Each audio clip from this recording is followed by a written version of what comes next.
Holy shit. What a week of college football we just had. Max Chadwick alongside Dalton and Wasserman with our Week 5 review show breaking down eight of the biggest games from Week 5, going over all the grades you need to know from it, all the stats, the most impressive parts of those games. Dalton, this is the most games we've ever done in a review show, and honestly, we had to do all 8 of these, and honestly, there are even more games we could talk about as well. Absolutely. We could go 12, 13, 15 if we really had time to, but no, just an insane Saturday again from noon all the way to 2 a.m., right? Just up all night watching just circus games. Honestly, just college football seems to get turned upside down every single week, and this week was no exception. And now that we're deep into conference play, or deeper into conference play, it's just going to be like this all the time now. You've got, especially teams getting into their first conference game last week and this week really seems to be a theme. Those are the games that are giving a lot of, especially high-ranked teams, problems. You know, they told me that with the expanded playoff, the regular season won't matter anymore. That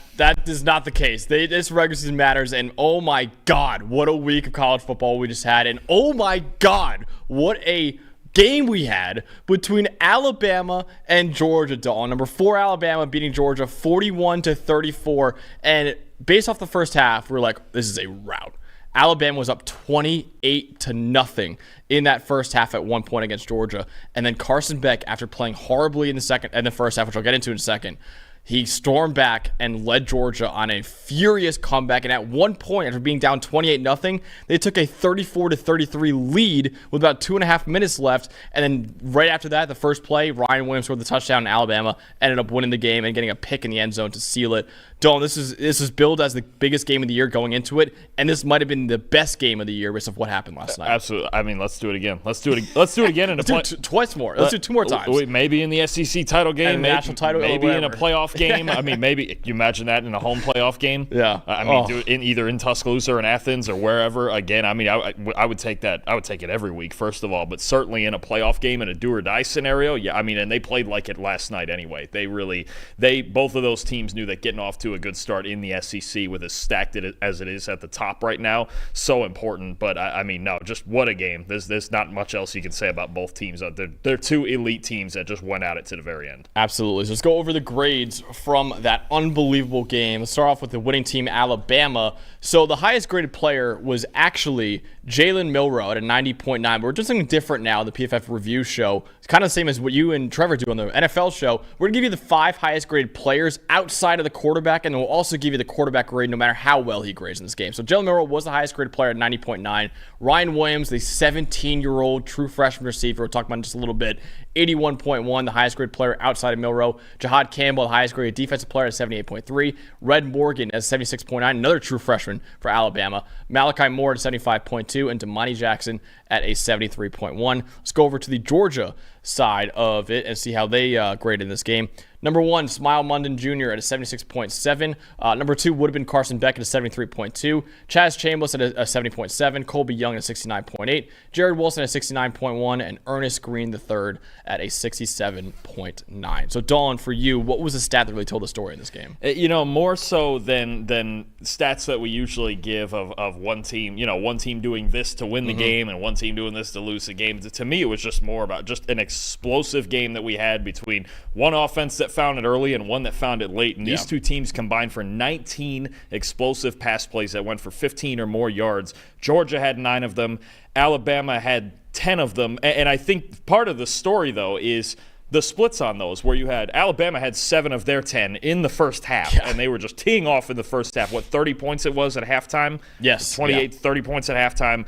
And then you had Georgia had 5 of their 9 in the fourth quarter as they staged that comeback. I mean, at the end there where they took the lead with Dylan Bell on the huge play over the middle. I mean, just that's what you have is the two teams just throwing absolute haymakers at each other all night, I should say. Carson Beck with a 14.8 yard average depth of target, a career high for him. He threw 17 deep balls in this game. Completed 5 of them, which considering deep balls and huge average depth of target on those is about average. 5 for 17 on deep balls, and I don't think you would never convince me. I would have thought Jalen Milroe would be the guy throwing 17 deep balls because that's what he does. He actually only threw 3, but completed all 3 of them.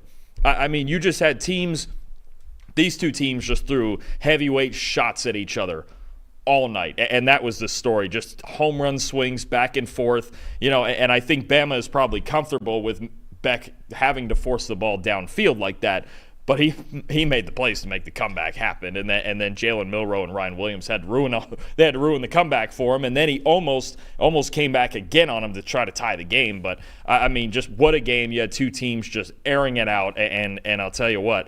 I don't know that either defensive coordinator is going to be particularly thrilled with how they played, but Bama still has to love coming out with a win in that. But again, Bama getting off to the explosive start, Georgia mounting the comeback, Bama throwing one last shot at the end of the game. I mean, just an insane game that I just think 19 explosive pass plays. You don't see that in very many football games. Especially not with usually those defenses in Alabama and Georgia. You got superstars in the secondary. Absolutely, for both teams. Insane. So, yeah, my stat that tells the story is really Carson Beck again, and kind of splits in the first and second half. Carson Beck, 52 passing grade in the first half, 81.2 in the second half. In the first half, Georgia was averaging negative .585 EPA per pass. Carson Beck was 8 for 18 in the first half with 100 yards and 2 picks. And in the second half, .27 EPA per pass, 19 for 33, 339 yards, 3 touchdowns, and an interception. Dalton, in the first half of that game, there were so many people on Twitter that were like, oh, Carson Beck,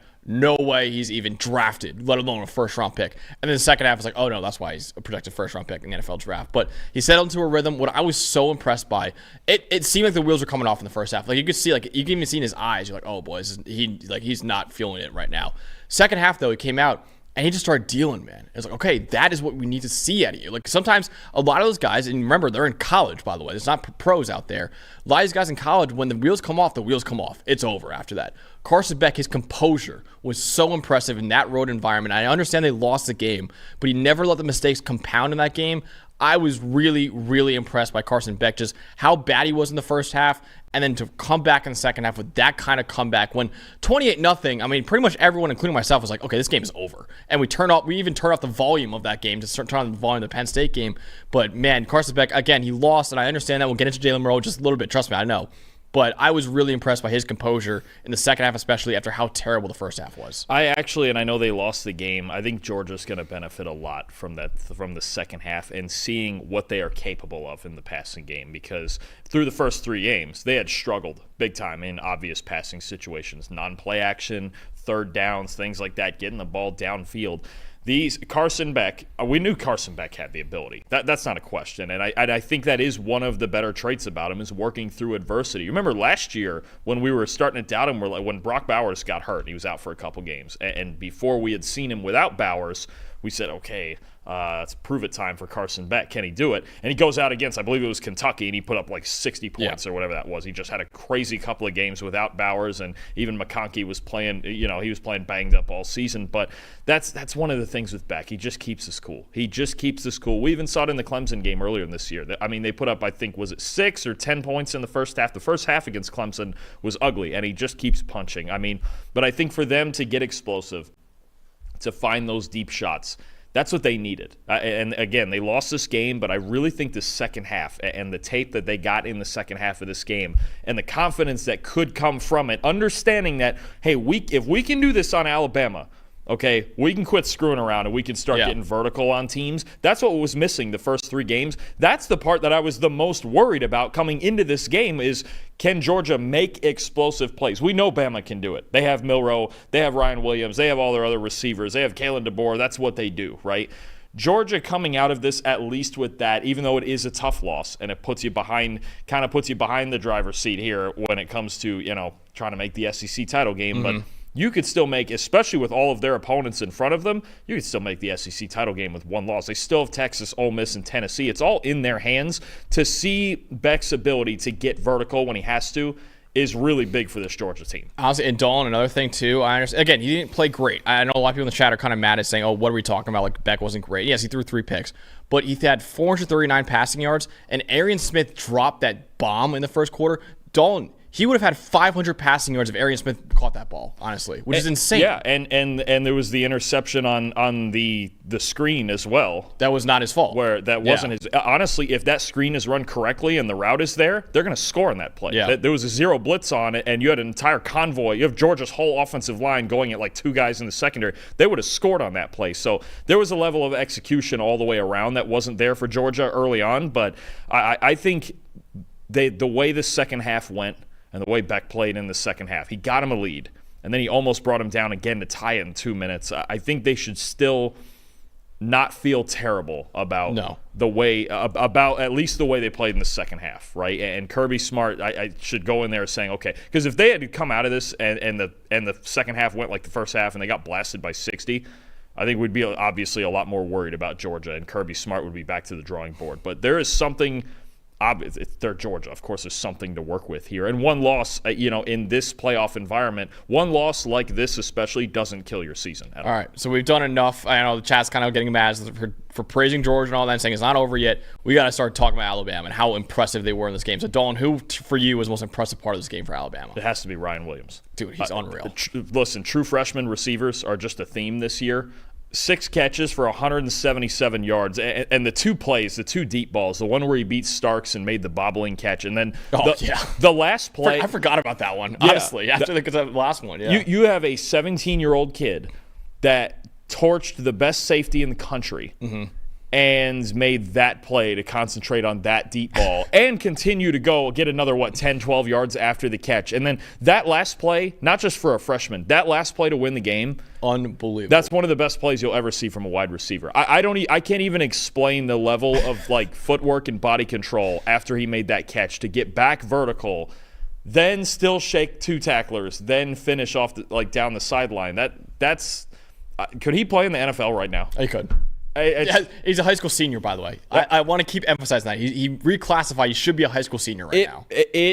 Those 2 plays alone made no sense. But, I mean, he had 177 yards, and the rest of Alabama's team had 197 receiving yards. I mean, he had almost half their receiving yards in an Alabama-Georgia game against an elite secondary, against Malachi Starks, against 5-star corners, all that stuff.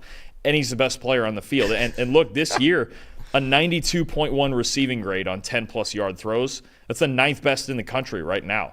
And he's tied with 2 other guys for the national lead. He's got a perfect deep grade, 99.9. This is the guy that Kalen DeBoer immediately recognized and went, oh, that's my deep threat. And in that offense, in Kalen DeBoer's offense with Jalen Milroe, we saw it with Michael Penix for the last 2 years. Ryan Williams, he's a real thing. He's one of the, 6 or 8 best receivers in the country right now. Yeah. It's insane, and we'll get to the other true freshman freak later. But these guys, it's crazy. You could argue he's top 5. I mean, the ability and what he's able to do vertically that young, and just such a perfect fit in Kalen DeBoer's offense. Ryan Williams might actually be the difference, because I think before the year we were talking Alabama as a playoff team, but I don't know that we were thinking about him so much as a national title contender, like the best team in the country. Ryan Williams could make them the best team in the country. He could, honestly. And again, we were so not worried, but we're saying, okay, Isaiah Bond's gone. Who's the deep threat now? Ryan Williams is the deep threat. Yeah, he has been unbelievable. And Don, I said it before. Last night, honestly, when I was talking to you about it, I said, hey, with how young they are and how good they are, if they were eligible in the NFL draft this year, I would take Jeremiah Smith and Ryan Williams as the first 2 receivers off the board over anyone else in college football. With the youth, with how young they are. With the youth and what they've showed at 17, 18 years old, I get it. Like, what they're going to be as juniors, I think is better than what Burden and McMillan are going to be as juniors right now. They're as good as those 2 guys right now as freshmen. It's nuts. So I got to talk about the quarterback, Jalen Milroe, and specifically what he did against the blitz in this game. Because in our preview, I said, Georgia, blitz him. Blitz him, blitz him, blitz him. Get after him, get pressure on him. And why? Because he has a 63.2 passing grade against the blitz over the last 2 years, entering this weekend. So not great against the blitz. He proved me dead wrong last night. He gave a big middle finger to me, and that was really impressive by Jalen Milroe, because Dalton, Georgia blitzed him on 61% of his dropbacks. Last year, they blitzed him on 48% of his dropbacks, which again is a very, very high rate in that SEC title game. 61% last night. And how did he do against the blitz? 91.7 passing grade against the blitz, 17 for 20, 191 yards, 1 touchdown, no picks, 2 big-time throws, 0 turnover-worthy plays. And what was most impressive, those numbers are all unbelievable. Dalton, last night, he got rid of the football 2.5 seconds average time to throw. That is nowhere close to the Jalen Milroe that we're used to, the guy that's going to hold on to the ball forever, for better or for worse, honestly. Take sacks and, of course, find guys deep downfield. He was getting rid of that football quickly last night. I was blown away by Jalen Milroe, and that's a career-high passing grade against the blitz, a maestro performance from Jalen Milroe, and that is the kind of performance that NFL GMs are going to look at and say, that is a first-round quarterback. That is why he could be a first-round pick. And honestly, right now he's a betting favorite to win the Heisman Trophy at, I believe, plus 200 right now. If he wins the Heisman Trophy, this is the Heisman game. Every single Heisman Trophy winner has a Heisman game. This is the Heisman game for Jalen Milroe. What a performance by Milroe against the blitz, the one area where he's not been great at his entire career, and against maybe the best team in the country, or one of the best teams in the country. He was freaking believable against the blitz. So shout out Jalen Milroe for proving me and everyone, and Kirby Smart, wrong as well, because he was unreal against the blitz, which we thought would be the key for Georgia winning the game. Yeah, I'm with you, and that's the one thing you could feel it during the game is Jalen Milroe last night got rid of the ball quicker than I'd ever seen it, and absolutely just on time. Yeah. Hot routes against the blitz instead of running around against it. You mentioned that average time to throw in his 2 years now, year and a half as a starter at Alabama. That's his lowest average time to throw, and actually for as many explosive plays as there were in this game, his second lowest average depth of target. Only 8.6 yards. So you could feel Milroe in control in the passing game, especially against the blitzes, just throwing over it. Calmly from the pocket, throwing over it, getting hot. You can see what Kalen DeBoer is doing with him right now.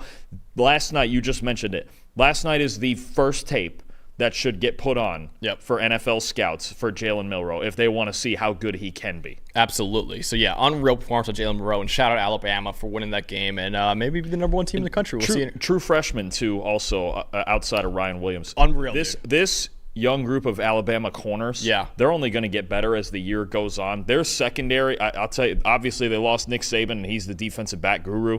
That young secondary is coming, man. Yeah. They've got young kids who are playing really well, and I know they made some mistakes in the second half. It's going to happen, especially against a team like Georgia.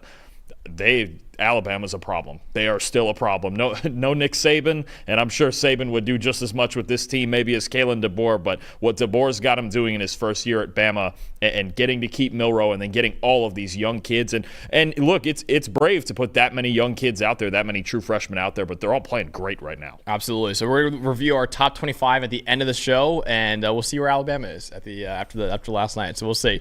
Next thing we're talking about, Dawn, is another unbelievable performance by an SEC team. Kentucky beating number 6 Ole Miss 20-17. A massive upset in Oxford, by the way, as well. So a massive upset for the Wildcats. Let's go over the highest graded player, starting with the Kentucky Wildcats in this one. Dane Key was their highest graded player at a 78.7. Brock Vandegrift would have been number 2 at a 78. Barry Brown at 77.2. De'Aaron Jackson 71.3. Eli Cox at a 69.3. And Keyshawn Silver at a 68.8. And let's go over to the Ole Miss side and see how they graded out in that loss. Trey Washington at an 83.3. Diego Pounds at a 75.4. Jared Ivey at a 73.3. Princely Iman at a 71.3. Trey Harris at a 70.4. And Jackson Dart graded out at a 67.1 in this game. So, Dalton, for you, what told the story in one of the biggest upsets of the entire weekend? So, against subpar competition, their first, 4 games it was? 3 games, 4 games. I'll get into that. Ole Miss had a lot of balance. It looked like, okay, they've got this balance of running the ball and taking shots and everything they need. A guy like Caden Lee in the slot could get them first downs. Caden Prescorn, they had a little bit of everything on offense, and all of a sudden it was like, how in the world do you stop this Ole Miss team? And apparently, you stop the run first, and apparently there's times in this game where they stop themselves. So my stat for me, it's Ole Miss, 20 design carries and only 74 yards. That's their lowest total since week 4 of last season when they lost to Alabama. And they were shut down, and they only scored 7 or 10 points in that game. They didn't score much in that game against Alabama. It was a low-scoring game, and Jalen Milroe beat them and all that. If this team doesn't have balance, it's a problem because they like to work to their play action and get outside the numbers and do all that. My other problem that kind of relates to this as well, and you get behind the chains and some things happen. Jackson Dart in the first half, average depth of target 16.6 yards. Oh my God! I could feel it watching this game. I was like, they're swinging for the fences way too often. Yeah. Like I understand. Look, you can do this against Furman. You can do this maybe even against Wake Forest.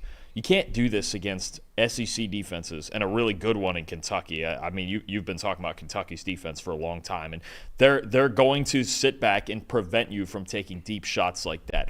Jackson Dart 1 for 7 on deep balls in this game. So when you talk about the combination of them not being able to run the ball effectively, and Dart then, especially early in the game, taking way too many shots downfield, just chucking up go balls. Mm-hmm. Doesn't work. You have to manufacture first downs. I talk about it a lot with a lot of NFL teams right now, how they're swinging for the fences way too many times. Ole Miss fell into that. And then by the time he reeled it back in the second half, they were out of rhythm.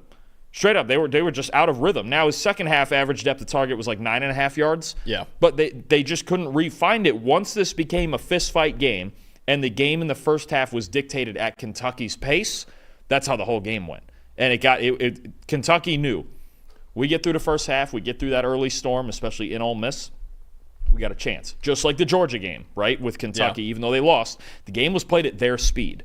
Once it was established that Ole Miss was taking too many shots and allowing Kentucky to play the game at their speed, Kentucky was winning time of possession as well. You take deep shots and they're all incomplete, you start losing time of possession. Between the incomplete passes and you lose the chains, you don't get ahead of the chains. It's a problem. Ole Miss allowed this to happen, and Kentucky did win it. Don't get me wrong. Absolutely, yeah. But there is an element to me, especially early in this game, that Ole Miss allowed this to happen. Absolutely. And Dalton, my have to tell the story. It's kind of a season-long stat. Kentucky's defense this year is 31st in EPA per play. Really good. And you saw in the Georgia game even a couple weeks ago, that was actually 13-12 finish was the final score? Yeah, 13-12. So this is what happens with Ole Miss. Ole Miss's schedule so far before this game, they played Furman, FCS school. Middle Tennessee, second worst defense in the country at 133rd in EPA per play. Wake Forest, 130th in EPA per play, and the worst in the Power 4, so worst defense in the Power 4. Georgia Southern, 118th in the country. Ole Miss has not played a remotely competent defense all season until yesterday, and it showed in this game. And Kentucky's defense, once again, is an elite unit. It's why they're in that game against Georgia. It's why they won this game against Ole Miss as well. Ole Miss offensively, which is, I think they have a great offense. I think they'll figure it out as the year goes on. But you could tell, hey, we're just killing teams left and right. They probably went into this game with extreme confidence, and you're like, oh, no, this is a legit defense you're playing against this year. 57.9 receiving rate yesterday for Ole Miss. Lowest all year by 16 points. And then they had one game with a lower receiving grade all of last year. Dalton, Trey Harris had 15 of the 27 targets. This guy was putting up Malik Neighbors' Giants numbers yesterday for Ole Miss. He was the only receiver, it seemed like, for the Rebels out there. Juice Wells, 0 catches on 2 targets. Caden Prieskorn, 1 catch that he had a big catch on late in the game. Big catch, yeah. That was it, though. That was his only catch of the entire game. And like you said, 115 rushing yards total for the Rebels as well. They got to find something else besides Trey Harris right now. We loved Caden Prieskorn coming into the year. We love Juice Wells coming into the year. They have not done enough right now. And Trey Harris cannot be your only weapon. And this is a major wake-up call for this Ole Miss offense that, looked amazing in the first few weeks of the season. And I know so many people were saying, oh, Jackson Dart Heisman. I was the one pushing the brakes saying, hey, let's see him play a real defense first. And we saw him play a real defense yesterday, and the Ole Miss offense just looked completely out of sorts, like you said. I think they fell into this thing where they have so much talent, they do. But, we know Lane Kiffin as one of the offensive masterminds of college football, right? Did their offense not look a little bit simple yesterday? It did. It looked a bit simple. Yeah. And it was just this thing. And it's been simple almost all year. Yeah. Because he's like, I can just do this. Now, and you can do that against Furman and against Georgia Southern. Save your best calls for the big games. Yeah, I get it. But this is a big game now. They all are. Yeah. In conference play, you have to take them as they're all big games. And it was one of the least creative games schematically I've seen Lane Kiffin coach in recent times. It just felt like it was just like, okay, even their big plays, it was just like, okay, Trey Harris scored on a dagger and he got open, and that's what, just not the creativity just wasn't all. It didn't feel like it was all the way there, and nothing was in sync. And I know, again, they need to get the run game going to get to the action, to get to the more fun stuff, right? But it just felt like just simple. Everything was simple, and it's almost like they thought they were going to walk in there because they were at home and because it was Kentucky, and Kentucky's been having some trouble scoring and this and that. But again, if you play at their speed, they can give you problems. They can just stay in the game and win it. So, look, can Ole Miss recover? Absolutely. But I think we, obviously because they lost, but not just because they lost, the way they lost, we have a lot more doubts about them than we did 24 hours ago. Absolutely. So, Dalton, for you, again, there's a lot about Ole Miss because it was a huge upset for them. But for you, what was the most impressive part of the Kentucky game for you? You know my favorite thing. Quarterbacks. Yeah. What's my phrase? You played quarterback. It was a long time ago now. I'm 30 now, but understanding the assignment. Isn't that my favorite thing? Yeah. Brock Vandegrift understood the assignment. I have to give it to him. Look, 18 of 28, 243, a touchdown, a big-time throw, 40 rushing yards, 80 passing grade. Look, this is what happened. Brock Vandegrift can look like this when Kentucky's offensive line plays reasonably well. He was only under pressure 28.6% of the time in this game, the best since week one, and week one they played Southern Miss. Because look, the last couple weeks against Georgia, against South Carolina, Kentucky couldn't block anybody. In this game, they held up well enough. He had an 87.7 clean passing grade. He made throws when he needed to. He picked up first downs when he needed to. And how clutch was that 4th and 7 throw to Barryon Brown? Unreal. For essentially Kentucky to just call on the last play that they possibly could have got themselves back in the game and got a game-winning drive going. 4th and 7, they just let's just run all goes and let's just chuck it up to Barryon Brown. And he made one of the best throws of the entire day yesterday on that throw and got him in position, and then they eventually finished the drive. Vandegrift, when he was protected, was really good, and he was protected a lot more often in this game than he was in the last two. So kudos to Vandegrift and their offensive line. They got just enough done. And again, a guy understanding the assignment. At any point in that game, a tight game on the road against a top 10 team, he could have caved. And he didn't. And this is what Kentucky was hoping for, is a guy that if he's protected can give them functional play at quarterback. You have to commend him for his poise in that spot and getting just one of what's going to be one of the biggest upsets of the season. So I'm blanking right now. Was it a 4th and 7 against Georgia when they punted? Was it exactly 4th and 7? I don't remember. Maybe less than maybe even shorter than that. Yeah. So I wonder, like, Stoops, after punting that and obviously losing against Georgia. And that one was wild because they were at, like, midfield. Yeah. That was a much more, like, hey, go situation, and they only needed a field goal. This was at their own 20. This one's like 18? Stoops is like, I bet Stoops is like, hey, I just lost to a top 10 team because I wasn't aggressive. I'm not gonna do it again. We're gonna go out swinging, and he let Vandegrift rip it downfield. What a throw! And look, and you just run a one-on-one go ball with one of the fastest guys in college football. It's a great call. It was a great throw. Everything about it was spectacular. Absolutely. So I'm gonna go with the Kentucky linebackers as my most impressive part of this game. Specifically, Derek Jackson and Jamin Davis-Johnson, because they were both really, really good, especially in the run game. Derek Jackson, 87.7 run defense grade, 4 run defense stops, 2 tackles for loss for no gain with a pressure. Jamin Davis-Johnson, 80 run defense grade, 2 stops, 1 tackle for loss for no gain, and 1 pressure as well. And what I was really impressed by it, they made Jackson Dart be a pure drop back passer. They do so well off of play action and RPOs and all that. When you don't have a run game you can rely on, you make Jackson Dart a straight drop back, and that was where he did not do well at all yesterday. So Derek Jackson, Jamin Davis-Johnson did a great job, along with the defensive line as well, but great job of shutting down that Ole Miss running game and making Jackson Dart being a drop back passer. We had issues yesterday. But great job by them to make Ole Miss kind of one-dimensional yesterday. Yeah, no, absolutely, and we've talked about that in the past where when they get out of the play action and the scheme stuff, Dart becomes normal. Yeah. Right? Not terrible, but he becomes normal. And if that offense has a normal quarterback and it's kind of just within the scope of what you can keep up with, then this is what can happen. So Ole Miss has a lot to look at. There's no question. They got a lot to look at, and they got huge games coming. They still have to play Georgia. They've got big games coming, and they need to recover quickly. Look, again, you can make the SEC title game with 1 loss, but it gets harder when that 1 loss is to someone like Kentucky and not one of the top tier teams. God, can you imagine? I know Kentucky lost to South Carolina. That was a blowout. But can you imagine if they pulled off the win over Georgia? Where would they be ranked right now? Top 10. Yeah, they would be. Even with loss. Even with they'd be South the highest Carolina. ranked, easily the highest ranked 1 loss. Yeah, they would be easily. They would be in the top 10 if they won that Georgia game. Absolutely. Yeah. All right. So let's go over to the next game. 1 loss team actually getting a big win.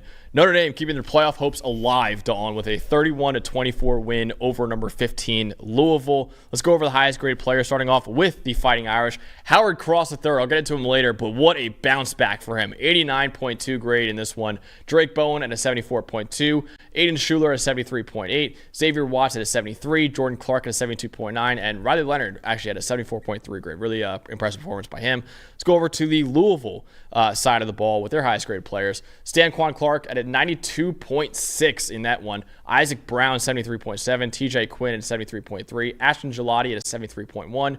MJ Griffin at 70.9. And Tyler Shuck at a 72.4. Dalton, for you, what was the stat that told the story in this game? So, there's a couple things. Louisville, there was a lot of this game where Louisville beat themselves, but I'll go up front on both sides, and it kind of ties into the way the game script kind of went.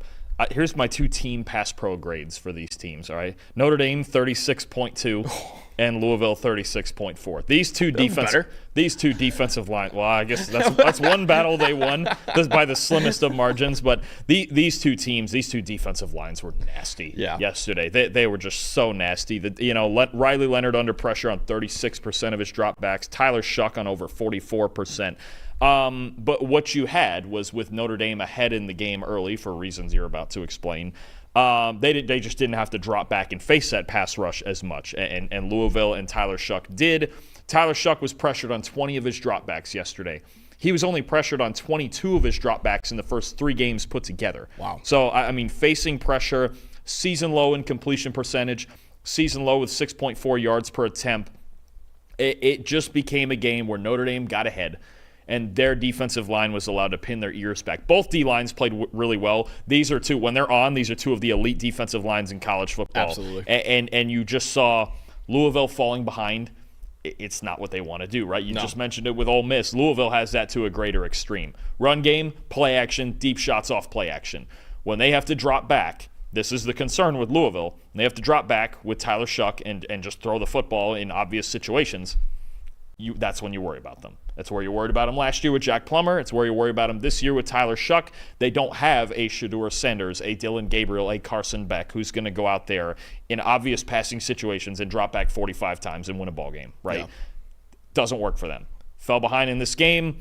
You can explain why right now, because it all ties together, but Notre Dame did win the game, all credit to them, but there was a lot of this game where Louisville beat themselves. Notre Dame won the game.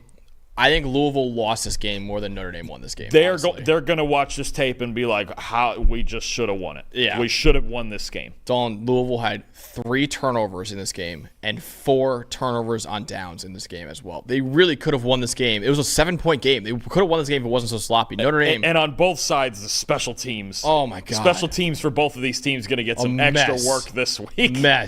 Louisville had again 3 turnovers. Notre Dame scored 17 points off of those 3 turnovers. Final drive of the game, and shout out Drake Holiday for shouting this out in the chat. Final drive of the game, Louisville had a 4th and 1. Obvious quarterback sneak. Let's get the first down, keep going. They got a delay of game. On a quarterback sneak they could have run. Delay of game made it a 4th and 6, and then they didn't convert. They threw an incomplete pass right after that.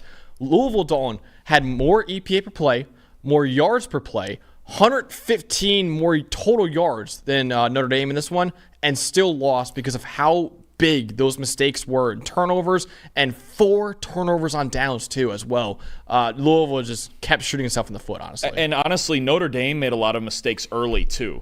Early in the game, the kickoff. Fumble, the opening kick got down 7-0, and early in the game, both teams were making mistakes. But Louisville made mistakes for the entire 60 minutes. Yeah. Notre Dame cut it, and they started playing a clean game. Louisville, from start to finish in this game, they were shooting themselves in the foot all day. They fumbled a kickoff as well. Yep. Tyler Shuck with a fumble on a 47-yard run that just got punched out. Didn't see the guy coming from behind. The punt, the high snap on the punt that gave Notre Dame a touchdown. Yep. So many errors in this game, and Louisville just could never stop the bleeding. Absolutely. So, Dalton, for you, what was the most impressive part of this Notre Dame win? I got a theme today. I really try not to. And there's a couple here where I didn't go quarterback, but you gotta have to though. Yeah. You know what? I challenged Riley Leonard in this game to come through, and you know what? It wasn't super high volume. I will tell you this. I'll question at times Riley Leonard's footwork. I will question at times Riley Leonard's accuracy. I will not question his toughness.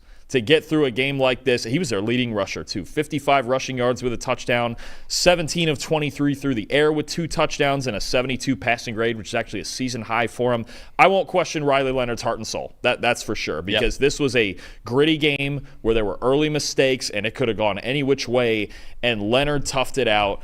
They didn't get a whole lot of run game going. Louisville's run defense they're spectacular. They're a terrific run defense, and there was how many times did we see that 2 tight ends and quarterback power, quarterback counter that Leonard, they're just the Tim Tebow offense. Pretty much is what it was. They asked Riley Leonard to kind of be Tim Tebow yesterday, and he was. It was a really gutsy performance, and again, I challenged him in our preview to be like, look, you kind of have to win this game here. And obviously the defense is great and everything like that, but Louisville shut down a lot of the run game. The back, Love and Price did not get a whole lot going in this game, and again, Leonard was their leading rusher.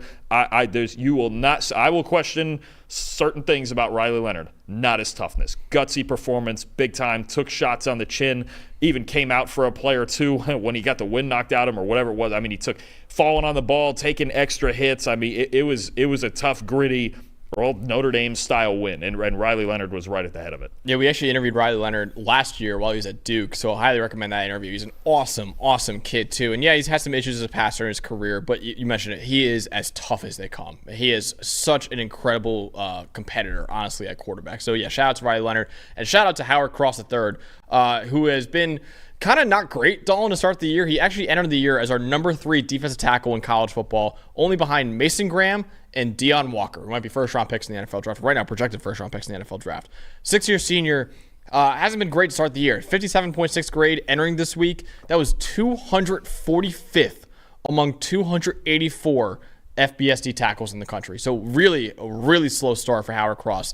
Really big bounce back this week, though. 90.2 pass rushing grade, 5 pressures, and 4 other wins as well. So 4 other times where he beat the guy blocking him, but he didn't get a pressure because of external circumstances on only 32 pass rushing snaps. So really 9 wins he had total on 32 pass rushing snaps, and he had 2 run defense stops as well. That Louisville interior offensive line could not block this guy, and this is the reason why we had Howard Cross as one of the best, not only defensive linemen in college football, one of the best players in college football entering the year. And it didn't look great for the first few weeks, but this is a huge bounce back game for him, and he showed why he's one of the best D tackles in the country. Absolutely, and them getting that from their pass rushers. Howard Cross is really their best pass rusher. That, off of the edge, they don't have an elite edge rusher, and Riley Mills is kind of well-rounded, but not quite the pass rusher Cross is. Huge development. If they start getting this version of Howard Cross back every week, now we start talking about Notre Dame again. And again, I think the result of this game, it would have been great for Louisville to get this game. But keep in mind, it's a loss, but it's not a conference loss. Nope. At the end of the day, Louisville can turn around and go, look, we should have won this game. But it really doesn't matter. Let's turn around, play SMU this week. We get back in conference. We can still win the ACC. I still think they're one of the best teams in the ACC. Yeah. This game was much more important for Notre Dame winning it. Oh, their season would have been over if they lost. Yes. Yeah. It was the much more important factor is Notre Dame winning this game than Louisville losing it. Louisville's not going anywhere. I mean, look, if they executed at a higher level in this game and just didn't shoot themselves in the foot, they would have won this game. I think Louisville's still one of the best teams in the ACC. Absolutely. Yeah, so Notre Dame now is still, they have some tough games left, like Georgia Tech. Hell, Navy now. They're playing. I mean, Navy could be a tough one. This is a situation the American Bruins. They play Army too. Army and Navy. We might, if we ever got an Army-Navy conference title game. If Army or Navy pulls off a win against Notre Dame, oh boy. Yeah. Their playoff case would be a lot more interesting. And they're obviously at USC at the end of the year. But the G5 thing is going to get fun. But we'll veer into that later. We'll do that later. But what I'm saying is, right as of right now, the only ranked team Notre Dame has the rest of the year is the final game of the season at USC. So this is a major test for Notre Dame to get through, and they got through it. So shout out to Notre Dame for keeping their season alive. Because like I said, if they had 2 losses already, they would not have made the college football playoff. 2-loss Notre Dame, I do not think it's in the college football playoff. So they're kind of backs against the wall right now, and they did a great job winning that game against Louisville. Dawn, fun one right here. Talk about a great job. Dude, yeah. We went out on a limb, and we both picked Colorado to win, even though they were, plus 400 money line and plus 14-point dogs. We didn't take them by 27. No, we did not expect this. That would be sicko work Holy crap. Colorado, 48-21 over UCF. A dominant performance by the Buffaloes in this game. Let's go over the highest graded players, starting with the Colorado Buffaloes in this one. So the highest graded one is actually Shedeur Sanders at 80.7, but Will Shepherd outside of him at a 79.5. Wide receiver Travis Hunter at a 75.9. Cameron Stillman Craig at a 71.7. Shane Cokes at a 71.5. And Samuel Okunlala at a 71.4. Let's go over to the UCF side of the football with their highest graded players. Amari Kite, was their highest graded player at a 73.4. Mac McWilliams at a 73.6. Quadric Bullard at a 71.8. Ladarius Tennyson at a 69.7. Malachi Lawrence at a 68.9. And KJ Jefferson, rough game in this one, at a 52.8 grade in this one. So, Dalton, for you, what was the stat that told the story in this dominant victory for Colorado? You know, we talk every week about Shedeur Sanders and Travis Hunter and all the fun stuff, right? All the first-round guys, all the fun stuff with Colorado. They're so explosive. They got a defense they're putting together, Max. Yeah. And I'll tell you, I came into this game talking about their run defense. This ain't last year's Colorado. This ain't last year's Colorado. No, it isn't. This is a Colorado team with a defense. They even started getting a little run game going, a little play action going. If this Colorado team is finding balance, we got a fun one. We got a real fun one. I'm going to give it to you. It's very basic. UCF, excluding sacks. I hate having to do that every time. Yeah, every time, But UCF, 194 rushing yards. And it sounds like a lot, but when you consider they were averaging almost 380 through their first 3 games, okay? And on, what was it, last Tuesday, I told you the goal for me, if I'm Colorado, 250. Yep. You hold them around 250, you got a real shot to win this game. Make it Shedeur versus Jefferson. Obviously, Shedeur has the advantage. Yeah. I personally think he's the best quarterback in the country right now. I know there's other guys who get the argument. Heisman stuff. There's an argument. Travis Hunter might be a better Heisman candidate on his own team. But if any game where Colorado can make it about the quarterbacks, that's an advantage, right? So you talk about 194 rushing yards, only 4.8 yards per carry for UCF in that game. This was the team leading the nation in rushing yards per game, and they had 4.8 yards per carry, a pretty reasonable number. When you consider what Colorado just did in run defense against this team, look, right now they're after playing UCF, they are 17th in the country in run defense grade. And remember I talked about their linebackers before this game being 3rd? They just played UCF of all teams with that run game, and they dropped down to 6th. This linebacker core, Levante Bentley, we saw Jalen Wester a lot in the 4th quarter. Nikai Hill-Green is one of my favorite players in the country. Between the tackles, Colorado is spectacular. I'm telling you right now, in run defense. Quarterback runs, still got to work on it a little. We're getting a little better. It's going to be a lot of fun in their next game against Avery Johnson. Oh, yeah. But between the tackles and just overall, their run defense as a unit, all of some of the names you saw in that top 5, BJ Green making plays, Dayon Hayes, the linebackers, Shane Cokes, Chidozie and Wanko, I could list a million guys in their front 7 who are playing well in run defense because it's the linebackers to me are making the biggest impact. They have a lot of guys playing well. This Colorado team what's the 2 things I keep telling you about the Big 12? What's the 2 things? You got a quarterback, you guys have to run. Is there anyone in the Big 12 doing those 2 things better than Colorado right now? I don't think so. This is pretty clearly the best quarterback in the conference. I'm just going to say it. Before the year, like in our preview, I said, you know what? I think they could win like 7 to 9 games. Uh-oh. And after the North Dakota State game, I was like, they have the talent, if they execute properly, to win 9 or 10. I'm going to go a further limb with these 2 factors. Uh-oh. They are capable of winning the Big 12. Woo! They're at least capable of it. Would I maybe make them the number 1 favorite right now? Maybe not. Yeah. But I will tell you right now, I agree with you. I think they're capable. I think there's 4 or 5 teams capable of winning the Big 12, and they're one of them. I really They can win the Big 12 with their front 7 playing like this. They can do it. Because this is where if they can shut down, I would even call it shut down, considering they held UCF to half their average. No, that's a huge. Yes, they're playing K-State. Yeah. Yes, they're playing Texas Tech. Yes, they're playing Utah. All those teams. But if you can do that to a team like UCF, whose run game is probably as a unit probably top 2 or 3 at least still in the Big 12, if not number 1, why would I not have faith that they couldn't do it to anybody else? And if they get through the K-State game, all bets are are completely off. All bets are off. They're completely off because that's probably the two most all-around diverse running games in the Big 12. You're talking about, okay, Texas Tech, right? You're handing the ball off. Yeah. It's not like Baron Morton and triple option and doing all that. Utah. Utah. Just hand the ball off. Yeah, just hand the ball. Even if Cam Rising's in there, they're just handing the ball off. Yeah. Right? You get through UCF, and now 2 weeks from now, if they get through K-State, and how electric is Folsom Field going to be? Oh, my 2 weeks from now. Dude. Yeah. I mean, it's going to be an incredible environment. You get through this K-State game, and you keep proving this front seven I'm telling you, they are capable of winning quarterback and run defense. They can win the Big 12. Yeah, I don't hate it at all, honestly. Colorado in the playoff. This game was the barometer game. It is now possible. Colorado in the playoff would rule. That would rule. Are you kidding? That would be unbelievable. Yeah, I had a thought earlier. You know what we need? Huh? We need the rematch with Dan Lanning. Oh my God, we do. That would be. We kind of need Colorado. That would be if we ever got Colorado going to Oregon. Or, yeah. God forbid, vice versa. And you know what? And I understand. People get annoyed by Dion and all that. What you got to give him credit for?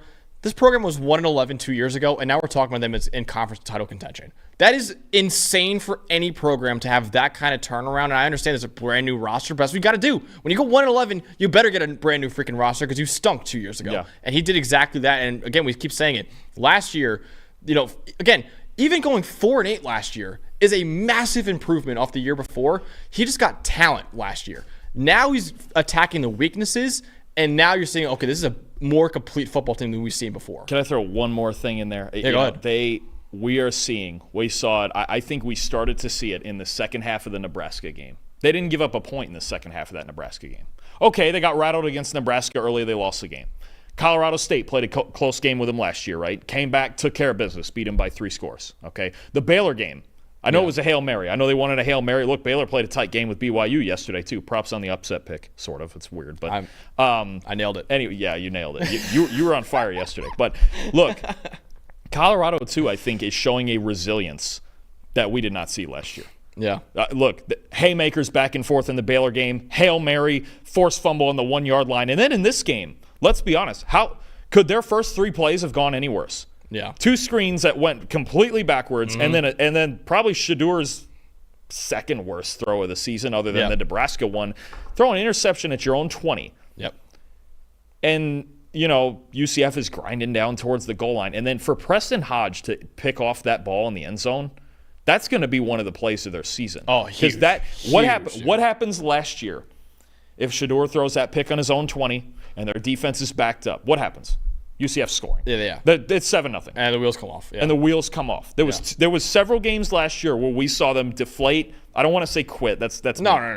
Like deflate. No, yeah. Your confidence is shot. And it just they didn't punch back. Mm-hmm. And you're seeing them right now when things get hard. They're punching back. Yeah. They didn't do that last year, and they easily could have come out after the Nebraska game, even within that Nebraska game, and just not punched back. And that Nebraska game could have been 50-0 the way it went.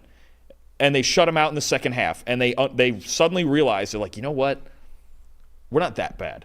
And we lost the game, but we're not that bad. This isn't last year. And now they've carried that into their next 3 games. I think this level of resilience that they're showing when things get hard is something that's different from last year. And part of it does come with the attitude in their front 7. I told you that the quiet story in that Baylor game was their run defense, keeping them in the game when they were behind. Mm-hmm. This game now, they came out early, and they were great, and they got them ahead, and you put UCF in a bad situation. And exactly that. And when they're in a bad situation, Dalton, they couldn't get out of it. And when you can't run the ball, and you're UCF, you can't use play action that much. And KJ Jefferson, if he doesn't have play action, he doesn't have the run game, he's not great. And he had a 43.5 passing grade yesterday without play action, 11 for 21 for 72 yards, a pick, and 2 turnover-worthy plays without play action yesterday. 3.4 yards per attempt on just standard dropbacks yesterday. If you can't run the ball, they're screwed. They're lost offensively, and that's not where they succeed. And Kobe Hudson, a guy that had a lot of hype, and deservedly so yesterday for how good he's been all year. But yesterday, Dalton, 2 catches on 6 targets for 39 yards. He didn't do anything against Colorado yesterday. So shout out to that Colorado secondary and shout out to that run defense for shutting that down. And when you shut that down, you shut down the passing game down as well because they can't use play action and they can't use the RPOs that they love to use in that offense. So shout out to all of them. I mean, Travis Hunter had an unbelievable interception once again. I mean, this guy's, again, my pick for the Heisman Trophy, at least right now. Yep. But Jalen Monroe made a hell of a case yesterday, but I still think Travis Hunter's a favorite as of right now. Ashton Ginty is also making a really good case for it as well. But when you shut this down, this run game for UCF, they are lost offensively, and that's what happened yesterday. Yeah, absolutely. And you know what? Credit, I'll skip to my most impressive here. Go ahead. Normally, obviously, this would probably be Shedeur or Hunter, but we've got a theme here of this is a team effort from Colorado now, right? We got a theme, and a guy I got on after week 1 with that North Dakota State game, their defensive coordinator, Robert Livingston, well, he's putting it together now. Yeah. Between this run defense and mixing up coverages, and look, that Travis Hunter interception that he hit the Heisman pose on. Love it. Zone coverage. Yep. Remember I talked about that. Look, they run a high rate of man coverage, and I get it. You got Travis Hunter, you've got DJ McKinney, you've got Preston Hodge, you got Silman Craig. Shiloh Sanders isn't even playing now, and he's pretty good back there too, right? Robert Livingston is putting this whole unit together now, and yesterday they allowed minus .265 EPA per play.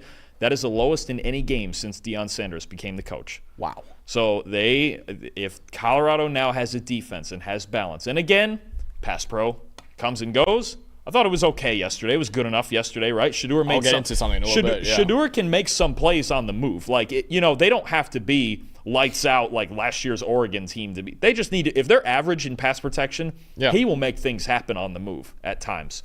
But the defense, to me, is actually a bigger story, and obviously there's usually no bigger story than Shedeur Sanders and Travis Hunter. Well, and this sort of is Travis Hunter; it's half of it. But this defense is the thing now that puts them in contention, and the way they're playing, if they continue to play the way that they've played the last 3 weeks, 3.5 weeks really, and especially in this game against the run, we've got a real story. We're going to be talking about Colorado all the time now if they've got a defense, because the pressure now is a little bit off of Shedeur and the offense to put up 50 every week. Even though they did it in this game, you can see if they make stops, this is the way it can avalanche. So every week, whenever we do Colorado review, and we've done a lot of them already, we've always said the most impressive part was one of us would always take Shedeur, one of us would take Travis Hunter. Well, so I'm happy you took Robert Livingston, kind of changed it up. I'm going to change it up as well with Jordan Seaton for mine. And another true freshman. Dude, this 2027 NFL draft, holy crap. This 2027 NFL draft is going to be special. So we're going to do an all-eligible mock draft after the season's over and in draft season, which is just basically a mock draft if everyone's eligible. I can promise you 2027 is going to be all over that mock. Would Jordan Seaton be one of those 32 guys? I think he might. Is he in there? He'd probably be one of the top tackles. The way he's playing right now. And Dalton, you said it before, I mean, like they're playing, the trenches have been so good defensively, but the offense is still coming along in the trenches on the offensive line. Seaton, though, he's been balling lately, man. 81.1 pass blocking grade yesterday against UCF. 0 pressures allowed on 40 pass blocking snaps. And if you've watched the show the last couple of weeks, I've mentioned the beaten by defender stat because, again, you can get beat and still not let up a pressure. He was only beaten once yesterday on 40 pass blocking snaps. 78 pass blocking grade in each of the last 3 games. And outside of the Nebraska game, Dalton, he has 4 pressures and no sacks allowed on 186 pass blocking snaps. The Nebraska game was rough, don't get me wrong. I think he allowed like 7 pressures, something like that. But outside of that one game, only 4 pressures and no sacks allowed. And outside of that game, 81.6 pass blocking grade. That is top 20 among FBS tackles this year. Again, this is a true freshman left tackle. There might not be, besides quarterback, there might not be a harder position to play as a true freshman than offensive tackle in college football. And I don't think there may not be a single offensive lineman under more scrutiny than him. No. Considering that blind team, side protector for Shedeur Sanders, yeah. And as a true freshman on that team, with the issues that they have had in the last year and a half. Yep. If he's going to keep getting better as the year goes on, and all of a sudden you talk about, because it's all the things. One great offensive lineman makes the entire unit better, right? He can handle one-on-one matchups. You can slide things and help the other guys and all of that. He's going to keep doing this, and again, it's another thing where this is a more well-rounded team, and if he's going to become another true freshman star of all the guys that we've seen in the country so far, it's incredible. I'll tell you what, Dawn. Deion Sanders is not bringing a lot of recruits. but he does bring in impactful ones, and he brought in the number 1 offensive tackle in the country coming out of high school. He's playing like it. If you're not going to bring a lot of guys in, you better bring in the really good ones, and he got the one that he needed maybe more than anyone else in the country, which is Jordan Seaton, honestly. So Jordan Seaton, he is their blindside blocker for the next few years, and we said it upstairs, Dawn, as well. There is no better quarterback in college football playing 7-on-7 than Shedeur Sanders. Yep. And when you have an offensive line that's blocking like this, you allow him to play 7-on-7. And when you do that, I don't know if there's a defense in the country that can stop Shedeur Sanders in this receiver core. So you protect him, and Shedeur Sanders is going to be elite, and Jordan Seaton, at least yesterday and in the last few games, has protected him. So shout out Jordan Seaton and shout out Colorado for a massive 27-point victory. They covered that spread by 41 points over UCF yesterday. So shout out Colorado for winning that game. We actually called that one, Dawn, and I called this one as well. Another Big 12 one. I'll admit, I wasn't as confident in this one, but Arizona beat number 10 Utah 23-10. Dawn, I had Utah fans in the comments of that preview calling me every single word they could think of, saying ignorant, delusional, troll, clickbait. You're dopes. Not dope, you're dopes. And one of the comments... I got roped into that. You got roped into it. You picked Utah. I picked Utah and got roped into it with you. This guy, too. Oh, my God. And one of them that really I hated, Dawn, someone said, so obvious he's never played a down of football in his life. I literally scored a touchdown in flag football when I was 6 years old. So, I don't know if they're studying the tape on Max Chadwick. It counts for something. Do you have it on video, though? I got to get the video. Is there tape? I might have to get the video. Okay. I might be lying. You have the tape? I might be lying about saying I scored a touchdown. I actually played center in flag football, which in flag football you don't even block. So can't you throw to the center? I didn't run routes. I don't know. My coach did not let me run routes. So I did, yeah. But anyways, at least that I know I wasn't a great football player, but I nailed this. Arizona beating Utah 23-10 in this one. Dawn, let's go over the highest graded players from this game. Keon Burnett. We're getting to him later. 89.6 grade. He was the highest grade player for Arizona. Trey Smith had a 77.3. Takario Davis, bounce back game, 71.6. He was fantastic in this one.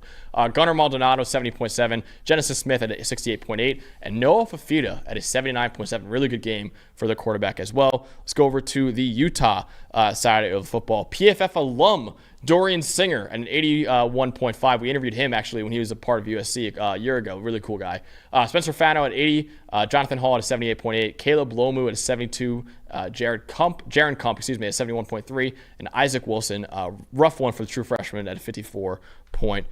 Dawn, for you, what was the stat that told the story in this upset victory for the Arizona Wildcats? Well, it might sound bad, but it's actually really good. Tetsuo McMillan only had 50 receiving yards in this game. And guys like Keon Burnett and Devin Hyatt and Quali Conley in the run game stepping up. This was the question. It's actually the reason that I couldn't work it up on top of being at Utah. Just Utah is only their second home loss since the start of 2021, which is wild. But the reason I just couldn't stomach picking Arizona in the preview was I needed to see, balls. Well, maybe it might be that too. I had enough to pick Colorado. Okay? You did. Yeah, you did. Look, I needed to see other guys step up. This offense could not just be Tetsuo McMillan and Noah Fafita willing this team to the end zone. It just was not going to continue to work. And to their credit, the other guys came through, right? And you saw big plays, and I'm just going to tie it right into my most impressive. Noah Fafita. Dude, he was awesome. 83 passing grade, 3 big-time throws, and an 85.2 passing grade under pressure. His ability to make plays, and he prefers to throw, but there was a couple of times where he took off and ran too and got positive yards. His ability to stay in positive situations, make plays. One turnover-worthy play yesterday, but in general doesn't put the ball in danger. Noah Fafita and his ability to distribute the ball. That was what was so impressive about him to start when he first came in last year under Jed Fish, and he was the backup. He didn't start the season, and it was efficient, it was accurate, it was distributing the football. McMillan's great, and McMillan obviously needs 15 targets a game. You have to, right? You just have to. He's maybe the best receiver in the country. But this team is going to live and die as they get more balanced. And their defense played well also, but this was a team effort. And much like Colorado, I needed to see a team effort from Arizona before I could start going, okay, now I feel really good about this. Yeah. This is not just the fact that they won, which is big enough. Winning at Utah is big enough. One home loss since 2021, right? Before this? Yeah, only Bo Nix and Oregon last year. Yeah. Well, that was the only team in the last 3.5 years that's beat them at home other than last night. This was one where you sit back and how about, was it the drive that put the game at 23-10? Those two throws back Those to back. two throws Oh back my to back. God. The first one to Hyatt and the second one to Burnett. Yeah. That's as good as it gets. And there was actually a throw, right before that to McMillan that McMillan just couldn't haul in with one hand. I mean, Fafita was spectacular on the road in that environment against that defense. I don't think there's enough that can be said about him and just the team effort that Arizona found to win this game. And again, the K-State loss, much like I talked about Louisville with Notre Dame, really doesn't matter. Yeah. It's weird that it was non-conference, but it was, and we might think about it in the hierarchy, and K-State's not a good matchup for them. No. Luckily, not at all. they wouldn't play them again unless it's in the Big 12 title game. So, and K-State themselves, they have a conference loss. Yes, they lost to BYU. They already have a conference loss. So they're behind the 8 ball, and Arizona isn't, even though they won head-to-head. So Arizona, this is the biggest win they've had in a long time. It's such a big win, and to get it in the fashion they did with McMillan only having 50 receiving yards and only needing that to win the game, huge. We see more of this team effort from Arizona. They're one of the contenders. Of those 4 or 5 teams that can win the Big 12 to me, they're absolutely one of them. Absolutely. And we picked them both preseason. Us and not only us, but Trevor Sikkema and Mitch Kaiser also picked them to win preseason. I mean, I'm not trying to give us too much credit because it's a long season for the Big 12, but I haven't seen anyone else pick them to win the Big 12 this year. I don't think so. We're out on a limb. It was with a lot Arizona. of K-State, Utah, Oklahoma State was most of the picks that I saw outside. We're out on a limb still with Arizona this year. But my stat told story, Utah averaged 3.9 yards per carry, 1 yard before contact per attempt, 2.9 yards after contact per attempt. Mekhi Bernard held to under 100 yards rushing. Isaac Wilson only 7 yards rushing. And Dalton, we said this in the preview, Arizona's run D hasn't been great this year. But the issue is they played 2 teams in Devin Dampierre and New Mexico, and then obviously the Kansas State game and Avery Johnson. 2 teams that have quarterbacks that can run the hell out of that football. And when you have that, you've got to play side to side as linebackers. These linebackers, I mean, you noticed yesterday, they have massive linebackers. So laterally, they're not great. But with Utah, who's just going to straight up hand the ball off, that is just a very advantageous spot for Arizona to be in. And those linebackers were able to scream downhill instead of playing side to side with the threat of quarterback run, and they delivered. So I understand that the run defense for them hasn't been great all year, but you got to look at the context behind that and the styles of play that the teams they played have. And Avery Johnson and Devin Dampierre, those are really good rushing threats.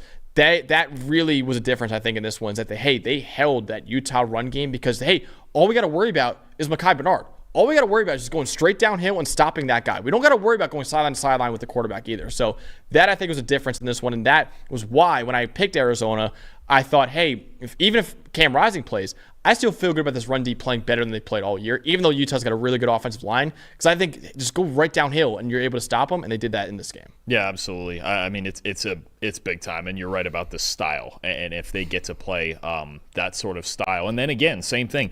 Most of the days that Arizona makes it about our quarterback versus yours, they have an advantage. Noah Fafita, I think he's one of the 10 best quarterbacks in the country. Yeah, somewhere there, borderline top 10 quarterback, and he's so efficient, and he's so good under pressure, and he's so good on the move, and even within the pocket. That's what happened here. Is actually Arizona. It was surprising to see that they came out of this game as really the more efficient run game. It was impressive. Oh yeah. And speaking of, so I just want to go into it because you covered it already with yours, but my most impressive was supporting cast, and I'll go into a couple other guys you didn't mention. Kean Burnett, 5 catches and 6 targets for 76 yards and a touchdown, 90.8 receiving grade, 2 for 2 on contested catches. So he was really the best weapon for Nova Fafita in this one, outside of, or even more than so than Tetra McMillan in this one.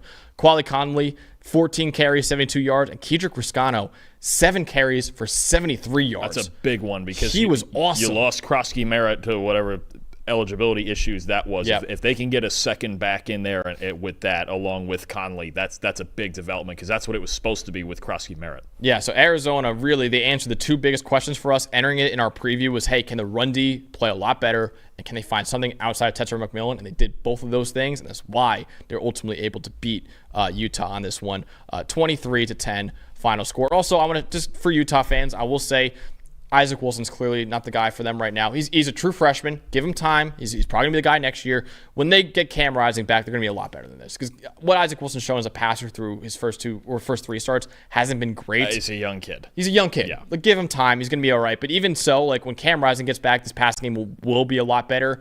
And they've still competed with Arizona, even with Isaac Wilson. So I still think Utah's going to have a really good team by the end of the year, too. So I'm not selling any stock on Utah just yet, even though Utah fans have really angered me over the last few days with how much they're commenting. It's whatever. It'd be all right. We're actually, I got some good relationship with Utah, Utah people, so they're cool. But let's go over to the next and final Big 12 game. That's what, 3 straight Big 12 games? 3 straight. We're talking about. Last one we're talking about is the ranked matchup between Kansas State and Oklahoma State, and Kansas State dominated 42-20 in this one. Let's go over the highest graded players, starting with the Wildcats. DJ Giddens, who was fantastic at 82.1. Avery Johnson actually was the highest graded player, 86.9. We'll get into him in a little bit. But Will Ancio at a 79.8. Austin Romaine at a 76.1. Marquis Siegel, at a 73.9. And Jacob Parrish at a 73.5. Let's go over to the Cowboys now with their highest graded players in this one against Kansas State. Their highest graded player was Corey Black at a 79.9.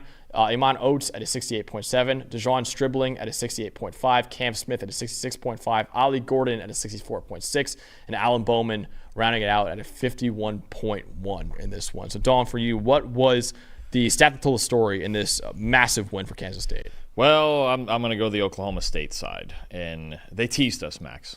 They teased us. We thought Ollie Gordon was back. For 15 minutes, we thought Ollie Gordon was back.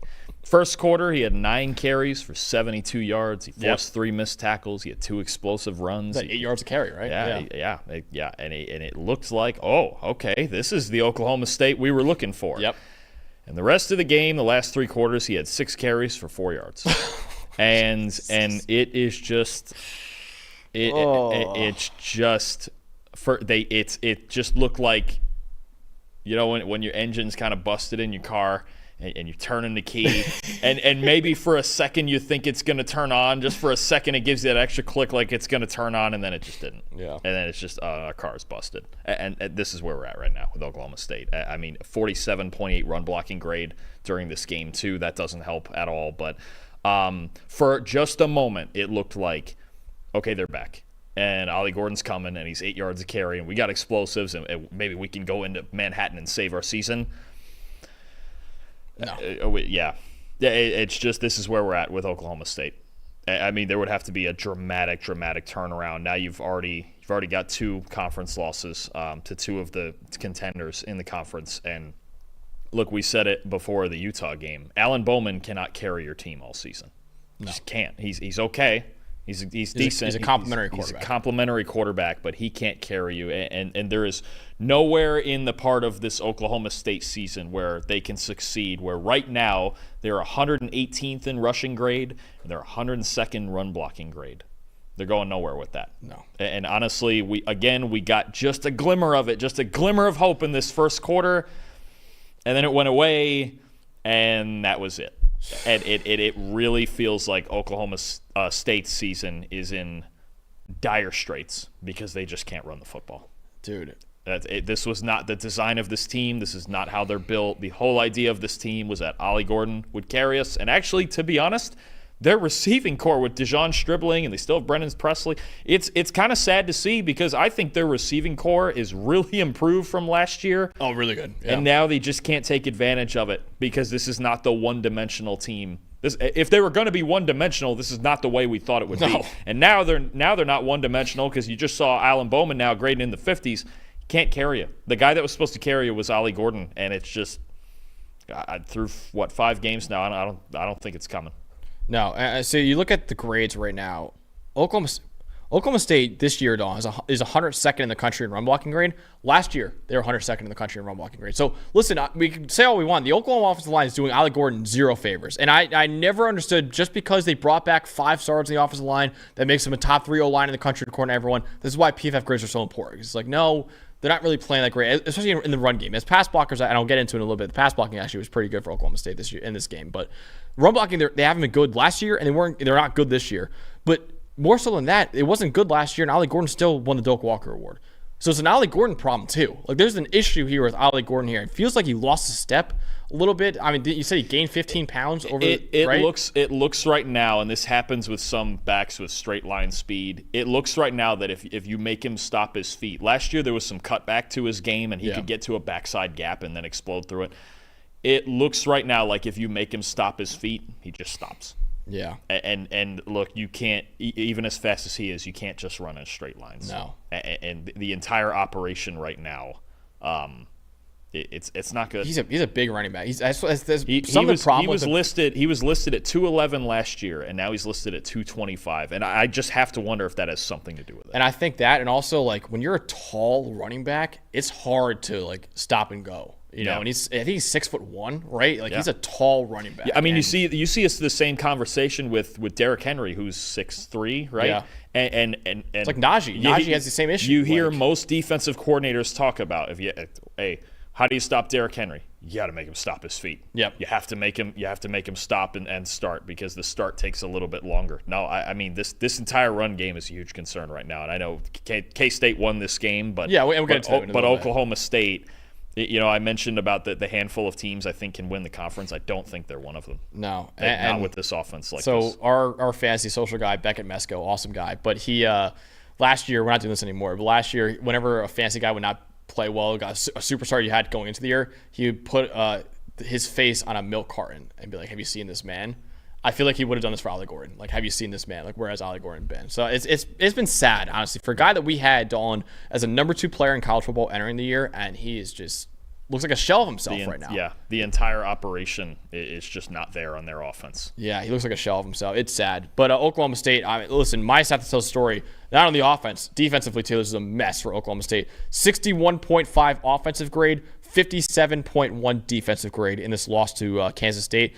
Only the second time in the last 2 years that they were sub 65 in both offensive grade and defensive grade in the same game. Dalton, the only other time over the last 2 years was in that Big 12 title game last year against Texas when they got absolutely dominated in that one. Yesterday against Kansas State, sub 65 grades in passing, receiving, rushing, run blocking, run defense, pass rushing, and coverage. That's everything. That's everything but pass blocking. That's everything. That's pretty much everything. They had an 88.4 pass blocking grade, so they did a good job of protecting Alan Bowman yesterday. But other than that, nothing, man. And you talked about the offense already and how they're just so one-dimensional. Not even one-dimensional, zero-dimensional. They had nothing on offense yesterday. On defense, though, this front seven could not do anything against Kansas State. They couldn't stop the run. They couldn't get any pass rush. Second straight game now that they got dominated on the ground. And you talked about Arizona before, how Arizona against QB run and against sideline, that's their issue, but downhill, they're good. Oklahoma State, sideline, they're not good. Downhill, they're not good because Mekhi Bernard dominated them, and Kansas State sideline run game dominated them as well. So I was really this is a horrible all-around team performance by Oklahoma State in this one, and the offense couldn't do anything in the second half. They averaged negative .243 EPA per play in the second half. So the offense is really bad, and the defense was even worse, honestly, and this is why they got destroyed by Kansas State in this game. Yeah, no, and look, K-State, again, they played to their identity, and this is why we liked K-State in this game, is they played to their identity, they played to their best players, they leaned on them, and you know, I'll just say it, they leaned on their quarterback in this game. I'm going to go most impressive Avery Johnson, because you've got a guy who came off his worst career game, I would say. He was that the worst game of his career last week, you'd say? Probably, I would say so, right? In BYU, it was kind of a mess. He had his best game of his career yesterday. To bounce back for a young kid like that, to bounce back and have a game the way he did. 19 of 31, 259 yards, 2 big-time throws, an 86.9 overall grade. We know he can run the ball too. Career high overall grade. To bounce back after last week and the beating they took in BYU was a 3-phase beating. BYU was the better team on the field last week. And to bounce back like this and get right back on the horse. With a 3-phase beating. With a 3-phase beating of Oklahoma State. I mean, it really impressive at what could have been a serious inflection point for K-State's season and for Avery Johnson himself to come back out and play that well yesterday. That means a lot. And again, you know, we talk about Oklahoma State, but K-State's defense, they're fundamentally sound, solid defense, right? But to me, that's the biggest story is Avery Johnson bouncing back, getting up off the mat, and playing a game like this. Really impressive stuff. Absolutely. So my most impressive is really the same thing. More so than that, but the Kansas State run game. 300 rushing yards in this one. Those three guys. Unreal. And Dalton, 300 rushing yards, 202 rushing yards after contact as well. DJ Giddens, we have a lot of people in the chat talking about DJ Giddens right now, and deservedly so. Oh my God. 187 rushing yards, 150 rushing yards after contact against Oklahoma State. He had a touchdown and 5 broken tackles. And Dawn, I'm going to do the math right now. Actually, I don't. I actually wrote down my notes because I'm smart. 187 rushing yards on 15 carries. That's 12 and a half yards a carry against Oklahoma State in this one. And Avery Johnson as well, 60 rushing yards and 2 touchdowns too. So Dylan Edwards had a decent game as well, but DJ Giddens with 187 rushing yards on only 15 carries, 150 after contact. Avery Johnson with a couple scores on the ground as well. This is Kansas State football, and Oklahoma State could do nothing to stop it. It sounds so weird that Kansas State has had massive results in each of the last 3 weeks. They beat Arizona soundly. They got destroyed by BYU, and they destroyed Oklahoma State this week. I still feel like I've learned nothing new about them. This is what they are. This is just who they are. This is what they are. So it's like they've got this 3-headed rushing monster, and if they get on you, yeah, you're going to get run over. And I said it before, I'll say it again. How fun is that game going to be in a couple weeks? Oh both teams fresh off a bye week. K-State going to Colorado. Their run game, which may even be might even be better than UCF's when you really look at it. And Avery Johnson's got a level of speed that KJ Jefferson doesn't. And Colorado's run defense and everything going on there in that environment. What a game that's going to be. October 12th is shaping up to be something, isn't it? It's so impressive. And also, Dawn, was really impressive is that Oklahoma State's linebackers are pretty solid too. Like Nick Martin's a really good player, and still they dominate on the ground. Yeah. So, I mean, it's just – I just think it's so funny. They've had 3 straight blowouts. 2 of them, they're on the positive end of it, and 1 of them, they're on the negative end of it. And it feels like we've learned absolutely nothing. We've learned nothing about this team. This is Kansas State. This is Kansas State, and this is their identity both ways, and this is when it can go right, and this is when it can go wrong. I think they are the most dependable team in college football. They are college football's constant. Yeah, they are like, we know exactly. Like, it's like Iowa last year. It's like, we know exactly what Iowa's going to do. Yep. No matter who they're playing, we know exactly what they're going to be like. So, Kansas State's the same thing. So, massive win for K-State, though, keeping their Big 12 title hopes alive. And Oklahoma State, it has a lot of got to look in the mirror now, right now, because it's been a rough one. And listen, 2 conference losses. Almost every Big 12 title game, and we'll see in the new conference, obviously, but almost every Big 12 title game featured a team with 2 conference losses. It's not over yet if they could just completely turn this around, but you're going backwards right now for Oklahoma State, and that's not where you want to go. So 2 straight losses for Oklahoma State, and Kansas State bounced back with a big win over the Cowboys. Let's go to the next one. Mighty Lions, Penn State beating number 19 Illinois 21-7 in this one. Let's go over the highest graded players for Penn State in this game. Abdul Carter, after a slow start to his season, man, he was amazing yesterday. We'll talk about him in a little bit. But a 91.1 grade against the Fighting Illini. Kobe King at an 82.6. Anthony Donko, the offensive tackle, at 81.2. Nick Singleton, 80.1. Zane Durant at 77.5. And Drew Aller with a really good game at a 78.3. Let's go over to the Illinois side of the ball with their 5 highest graded players. Caden Fegan, the running back, at 74.3.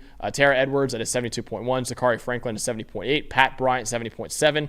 Caleb Patterson at 69.3. And Luke Altmaier, 46.7 grade in this one. Dawn, for you, what was the stat that told the story? So my big rant the last couple weeks has been how these Illinois offensive tackles, J.C. Davis and Melvin Priestley, have really turned around this entire team, right? Better in pass pro, better run block, balance on offense, helping your defense by keeping them off the field, all of that stuff. They just met their match in this game. And they're 2. There's no question they're 2 really good football players, and they're going to go in future weeks, and they're going to have really good games, and they're going to protect Altmaier and the Illinois is a good team. And look, they stayed in this game for a long time. Up until the last, 3 minutes, they stayed in this game. Mm-hmm. They just met their match in this one. Yeah. They did. Combined for a 40.7 overall grade. Davis with a 35.8 pass pro grade. Priestley with a 37 pass pro grade. And Priestley with a 45 run blocking grade. And he came into this game as one of the top 5 or 6 run blocking tackles in the entire country. They combined to give up 9 pressures. It was just not their night. And this is where Look, credit to Penn State, man. I mean, these are two really good players, and they beat them up all night. And again, these are the two guys that look. I think Illinois bounces back in future weeks. I think these two guys play better. Their offensive line plays better. Penn State just got the best of them, and you have some numbers on this. And Penn State was the more physical team. And the only other number a couple numbers I'll throw in there too. Illinois, 21 design carries, 57 rushing yards. Not going to win like that. And you're not going to win with Luke Altmaier under pressure on 60% of his dropbacks. None of that. Altmaier's one of the best clean pocket passers in the country. Not many clean pockets in this one, and you take the lead on that part because it was something to watch. We said it in the preview. We said, hey, if you don't get pressure on this guy, you're in trouble. They were in trouble. The first drive of the game, they didn't, and they were in trouble. Getting pressure. And my dad even texted me. He's like, hey, they're not getting pressure on this guy. And I'm like, yeah, this is what's going to happen if you don't get pressure on him. And they did just that the rest of this game. Dalton. So pass rush win rate, again, it's not pressure rate, but pass rush win rate is basically you're going against a blocker. Do you beat the blocker? It doesn't matter if you get a pressure. It doesn't matter if you get a sack. Just do you beat the blocker?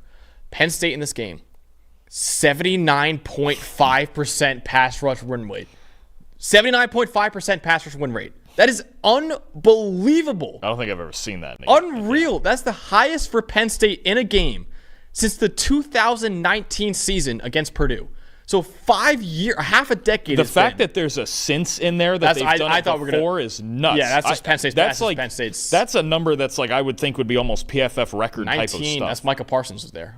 And probably other guys, yeah. So, now it makes sense. Okay, yep. So 50 something about number 11. Jeez. You mentioned it. 60% pressure rate as well.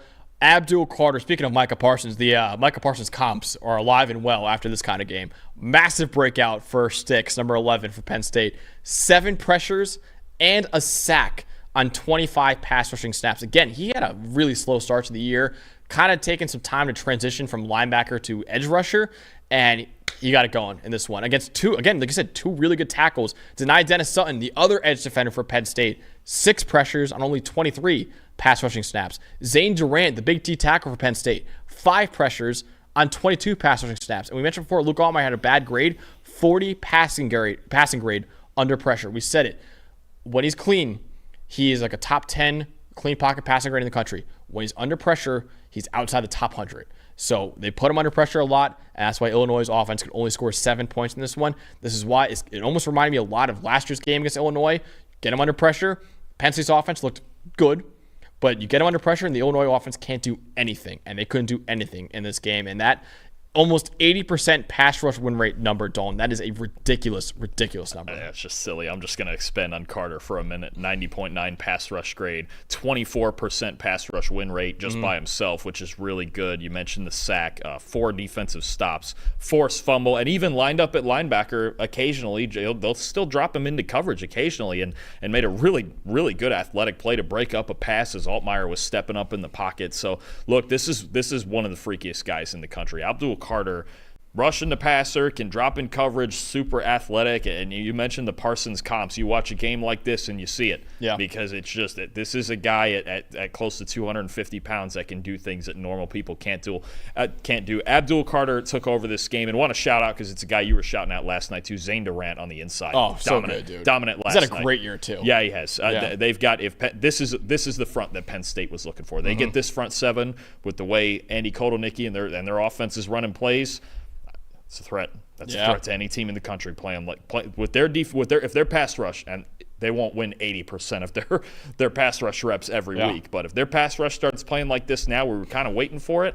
They're a threat to any team in the country. Absolutely. So Irish Smile shouting him out in the chat, saying Penn State's new coordinators are really coming together this year. Yeah. And I agree with that. Tom Allen defensively has been great, and Andy Kotelnicki offensively. We mention him all the time, but he's been great too. I would give Kotelnicki the Broyles now. Yeah, right now I would too. I'm glad you said it and not me, because I would have been called a biased Penn State fan for saying that, but I'm with you. I think it's incredible. And you're doing this in 1 second here. Him understanding the pace of last night's game and what he needed to do. I didn't love some of Penn State's 4th down decisions and stuff like that, but as far as the play calls and understanding the pace of the game and really leaning on the run game in this one, dude. He just has a full understanding of what he needs to do every week. I absolutely love watching their offense. This guy is a head coach Maybe next year. Waiting to happen, yeah.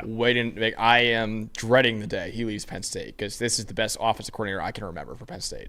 He is unbelievable. Katron Allen in this one, my most impressive part of the game was Penn State's backfield, besides the defense being unbelievable. But let's go to the offense a little bit. Katron Allen, 18 carries, 102 yards, and a touchdown, 81 yards after contact with 5 broken tackles. Nick Singleton, 16 carries for 94 yards and a touchdown. Also 2 catches on 2 targets for 25 yards as well.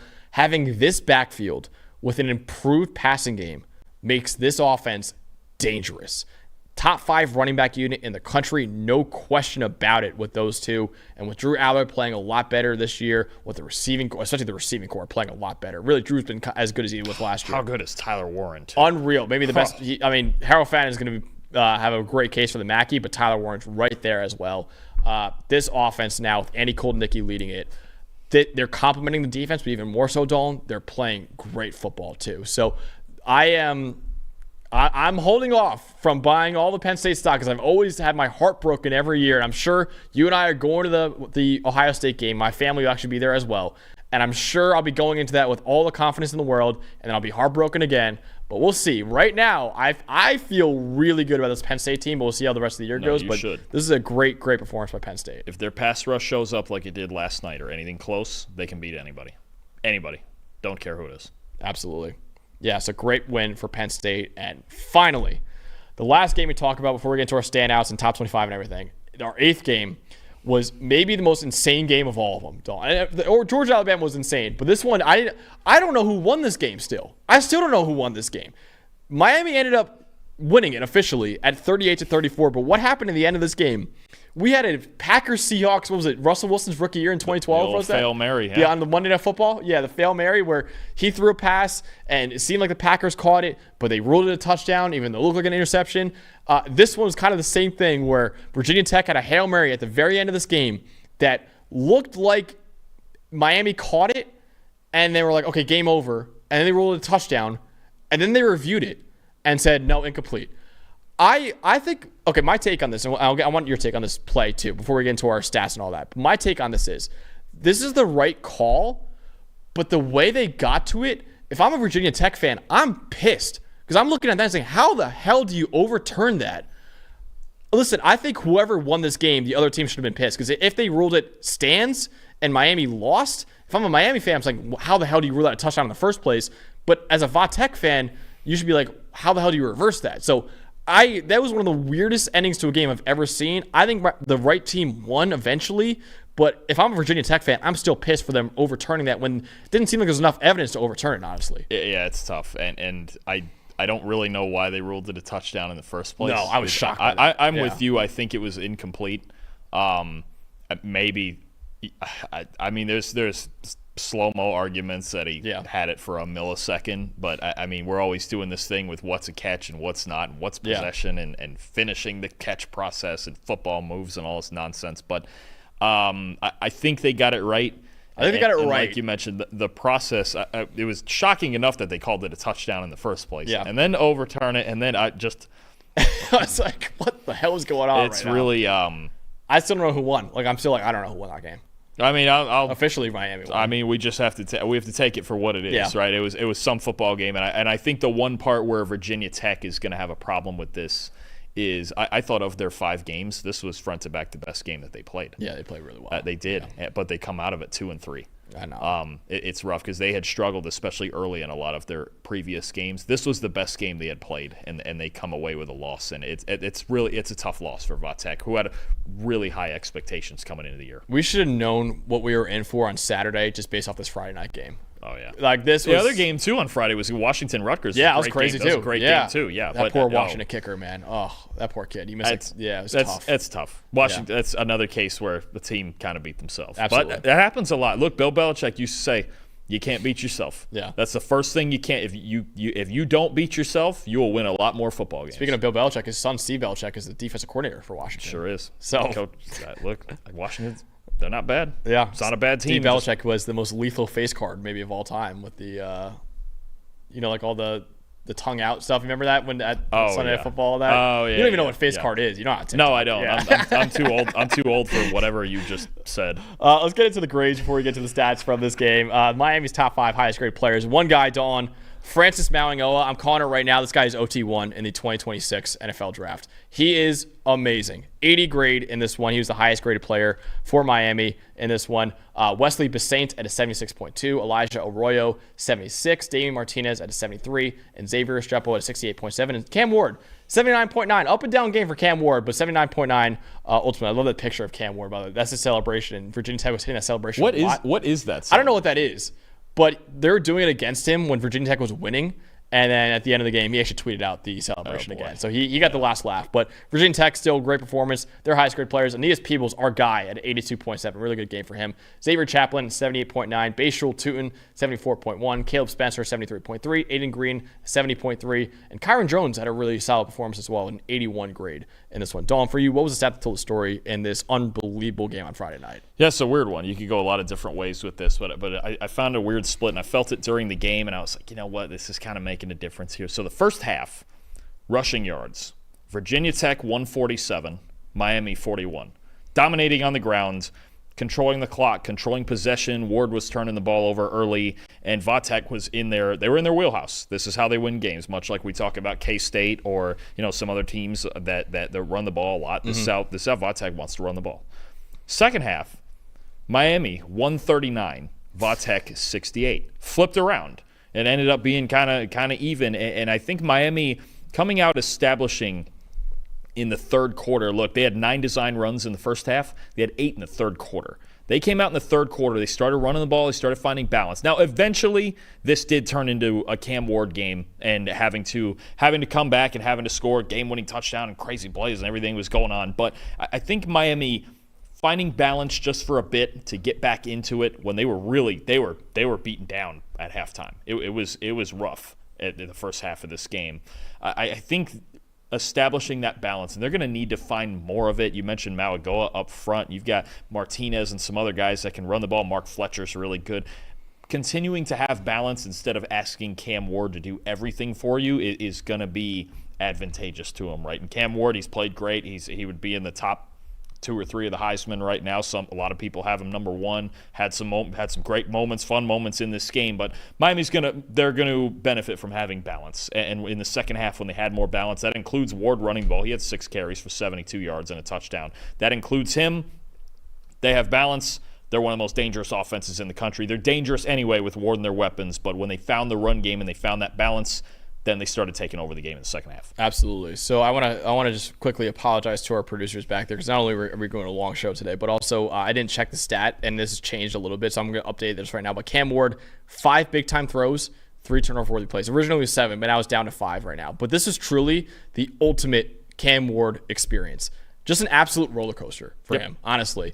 5 big-time throws. That's tied for the most he's had in any game in his career, including his time at Incarnate Word, too. So we're talking about FCS Cam Ward still. This is the most big-time throws he's had in a game.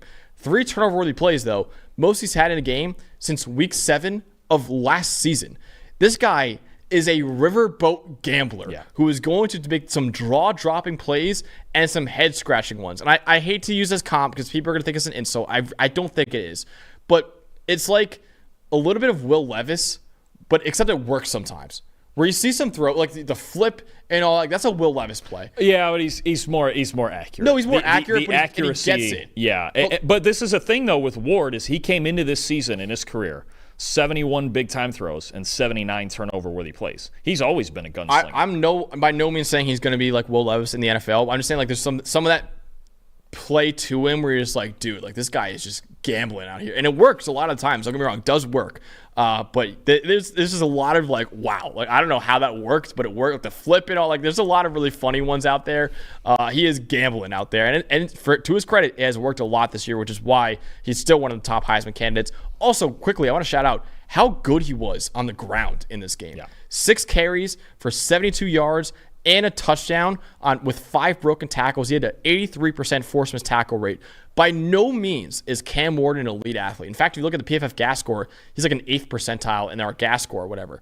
But he has great vision, and he is a tough player to bring down at 223 pounds. He rarely slides out there, honestly. So Cam Ward, I love the way he runs too. Dalton is so like nonchalant. There's a lot of times where like he just walks out of bounds. Like he is a confident football player right now, which is why the Riverboat Gamblers were working for him. But Cam Ward, shout out to him.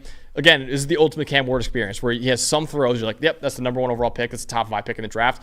Then some plays you're like, okay, there's a lot to work on with him. But this is the ultimate Cam Ward experience in this game. It's Virginia Tech, honestly. Yeah, and he's he has to be the most impressive guy for me. And I know a lot of players played well in this game, especially offensively. But Ward is one of those guys. We talk about Shedeur Sanders. We talk about, I think, Jalen Milroe. There's a handful of quarterbacks that they can put you on their back and they can will you to a win, and that's what Cam Ward did in this game. And Cam Ward's on that short list of guys, probably, 8 or 9 of them probably. I think, Miller Moss is up there. That's another one I'm just throwing out there.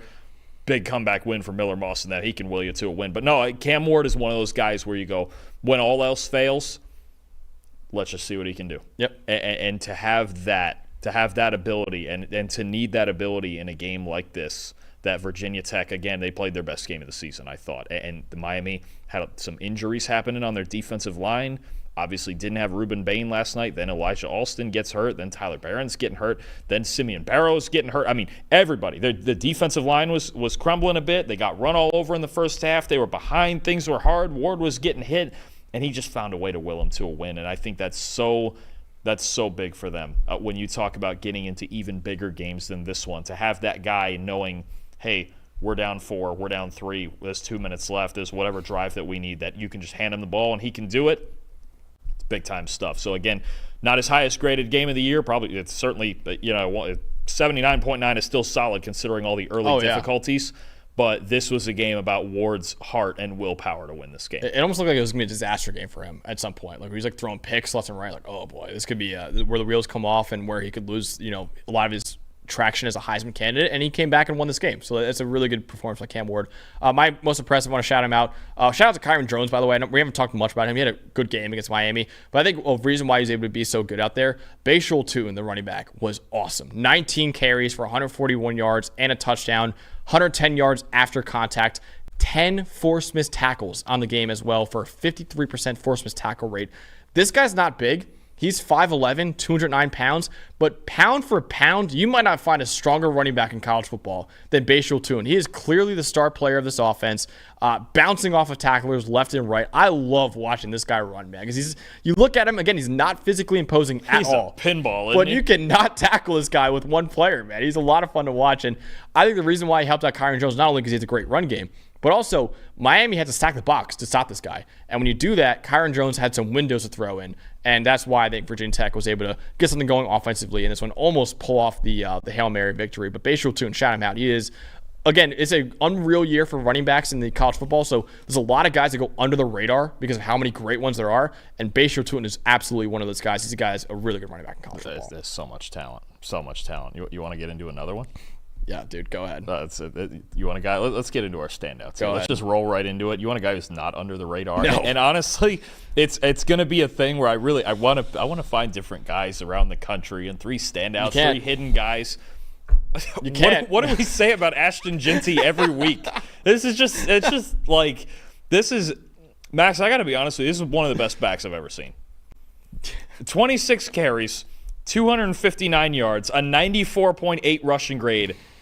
For 17 missed tackles. Oh my God! What do we like? What is the answer?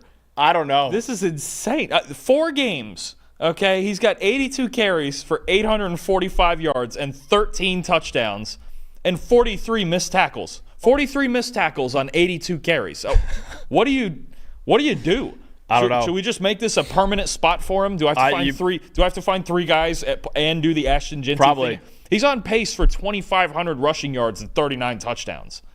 What do we do with it? Like, this is just – I don't know the answer. And the craziest part is he's the best receiving back in the country by far, and he's not being used as a receiver. I think he has like 5 catches this year.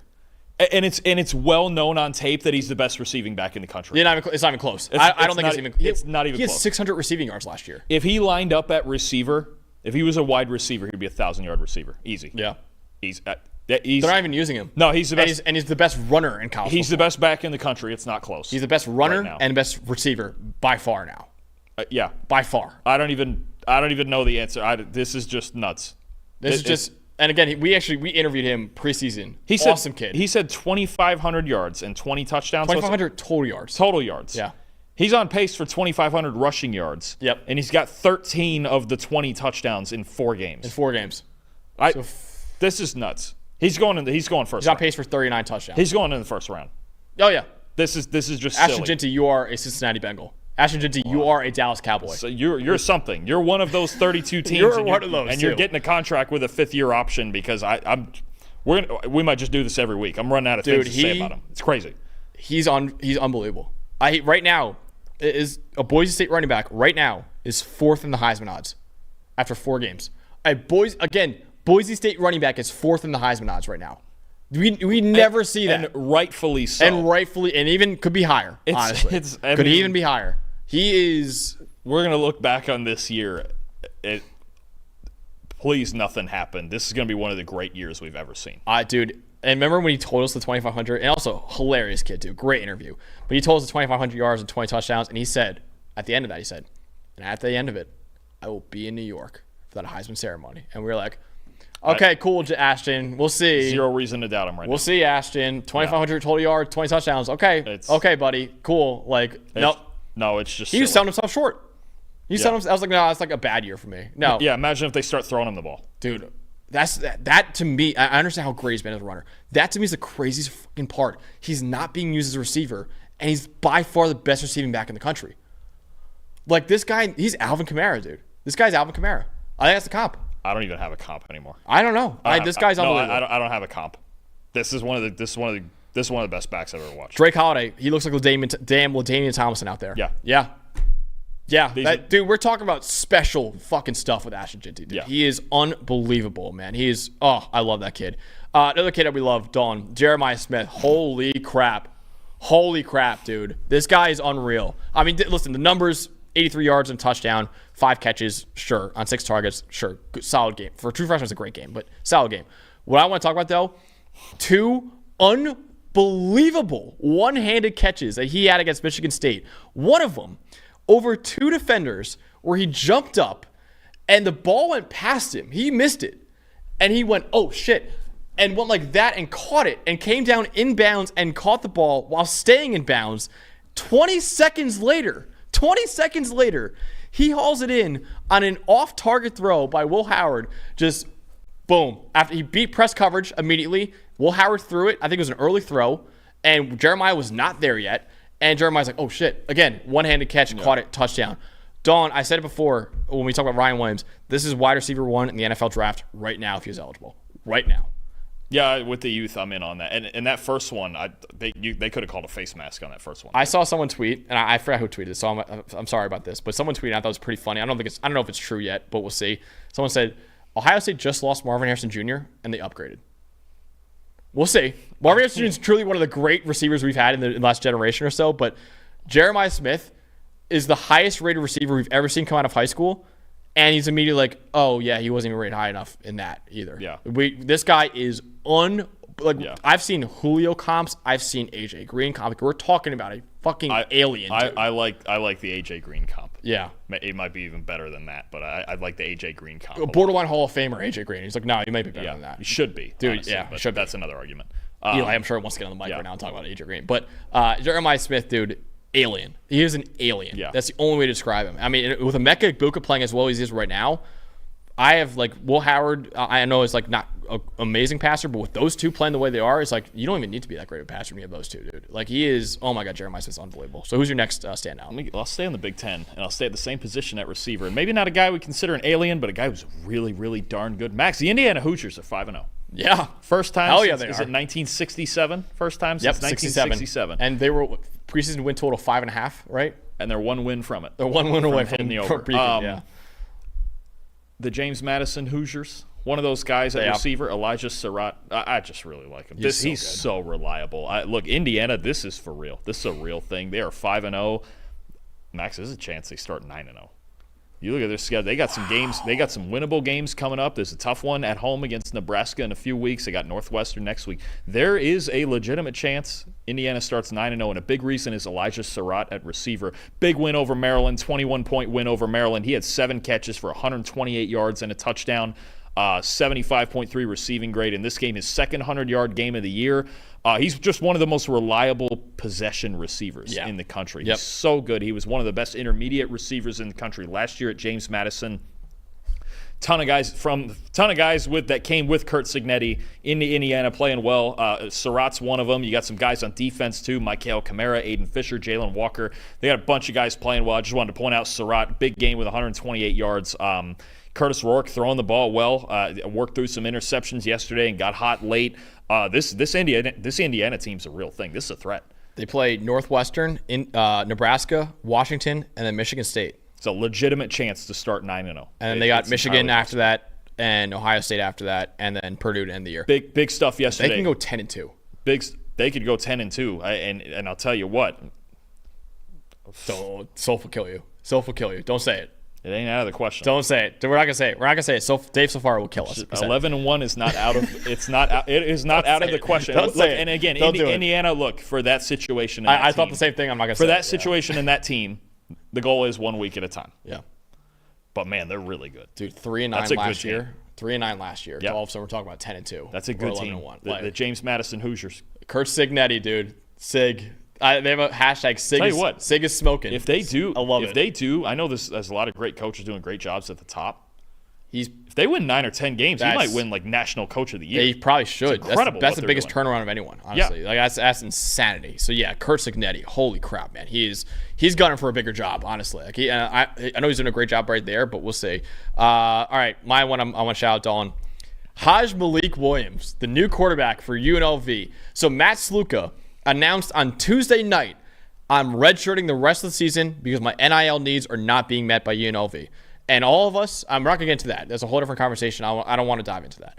But all of us are saying, okay, now with him gone, UNLV that we thought was a top college football playoff contender, and they were ranked for us at the time, we were like, well, that's over. And right before a really tough game with Fresno, or what was supposed to be a tough game with Fresno. Really tough. And both of us, we looked at each other like, all right, well, that's over. Now we got to find someone else now. Nope. Malik Williams was unbelievable for this game. 93.8 grade, 90.4 passing grade, 90 rushing grade as a quarterback in a 59-14 demolition of Fresno State. Another one, like I said, a top contender in the Mountain West. Fresno State in week 1 put up a fight with Michigan, and they destroyed Fresno State by 45 points in this game. His stats in this one were 13 for 16, 182 yards, 3 touchdowns, 0 picks, and a big-time throw, and 119 rushing yards and a touchdown on only 12 carries, breaking 7 tackles and having 71 yards after contact. And Dalton, after Matt Sluka announced that he would be redshirting the rest of the year, as a Syracuse alum, I was like, thank God. It's another win for Syracuse. I don't have to worry about that game. I am fucking nervous for Friday night. I was just going to ask you, scale of 1 to 10, Friday night, how worried are you? I am very scared. I'm actually going to a wedding, my cousin's wedding, on Friday night. So I'll be with my little brother who goes to Syracuse right now. And he and I are going to be like under the table, like watching the game. Like, oh my, I'm nervous now. I had no plans of watching this game because of the wedding. And it's in UNLV too. Yeah. They got to fly all the way out to Vegas on a short week for that. Oh my God. I'm nervous, dude. And UNLV, by the way, absolutely still a playoff contender. Absolutely still a playoff contender. Oh yeah. Yeah. So yeah, Malik Williams, what a performance by him, and finding out 4 days in advance he's gonna be the starting quarterback, and he went out there against a really good Fresno State team and dominated out there. Yeah, so, sure did. Shout out to him. Yeah, absolutely. All right, let me get the third one. Didn't hit any defensive players because it was something I wanted to highlight here. In every other week we get defensive players, and it just we're kind of leaning away from it. This week we just found too many fun things. Duke Blue Devils. 5-0 also. Big comeback win over North Carolina. And I got to tell you something. Also, not something at all I expected. New coach, whole new situation. Malik Murphy playing reasonably well. But I got to tell you, the biggest reason for this Duke team's success, their offensive line has been off the charts. Let me just give you the names real quick so we know them. Bruno Fina, Caleb Krings, Matt Craycraft, Justin Pickett, Brian Parker. Those 5 guys are dominating right now for the Duke Blue Devils. This week, those 5 together, 93.5 overall grade, 93.7 run blocking grade. Both of those numbers led the Power 5 this week. They are currently the 10th best offensive line in college football. Wow. At Duke, what Manny Diaz and Duke has going over there, and they're just one of 5 offensive lines with pass pro and run blocking grades over 80. This is the dominant unit on this football team. They're just driving people off the ball. They're pass protecting well. Whether it's protecting Murphy, creating holes for Star Thomas, who had a great day yesterday. Malik Murphy right now, he's he's got the 3rd lowest pressure percentage in the country right now.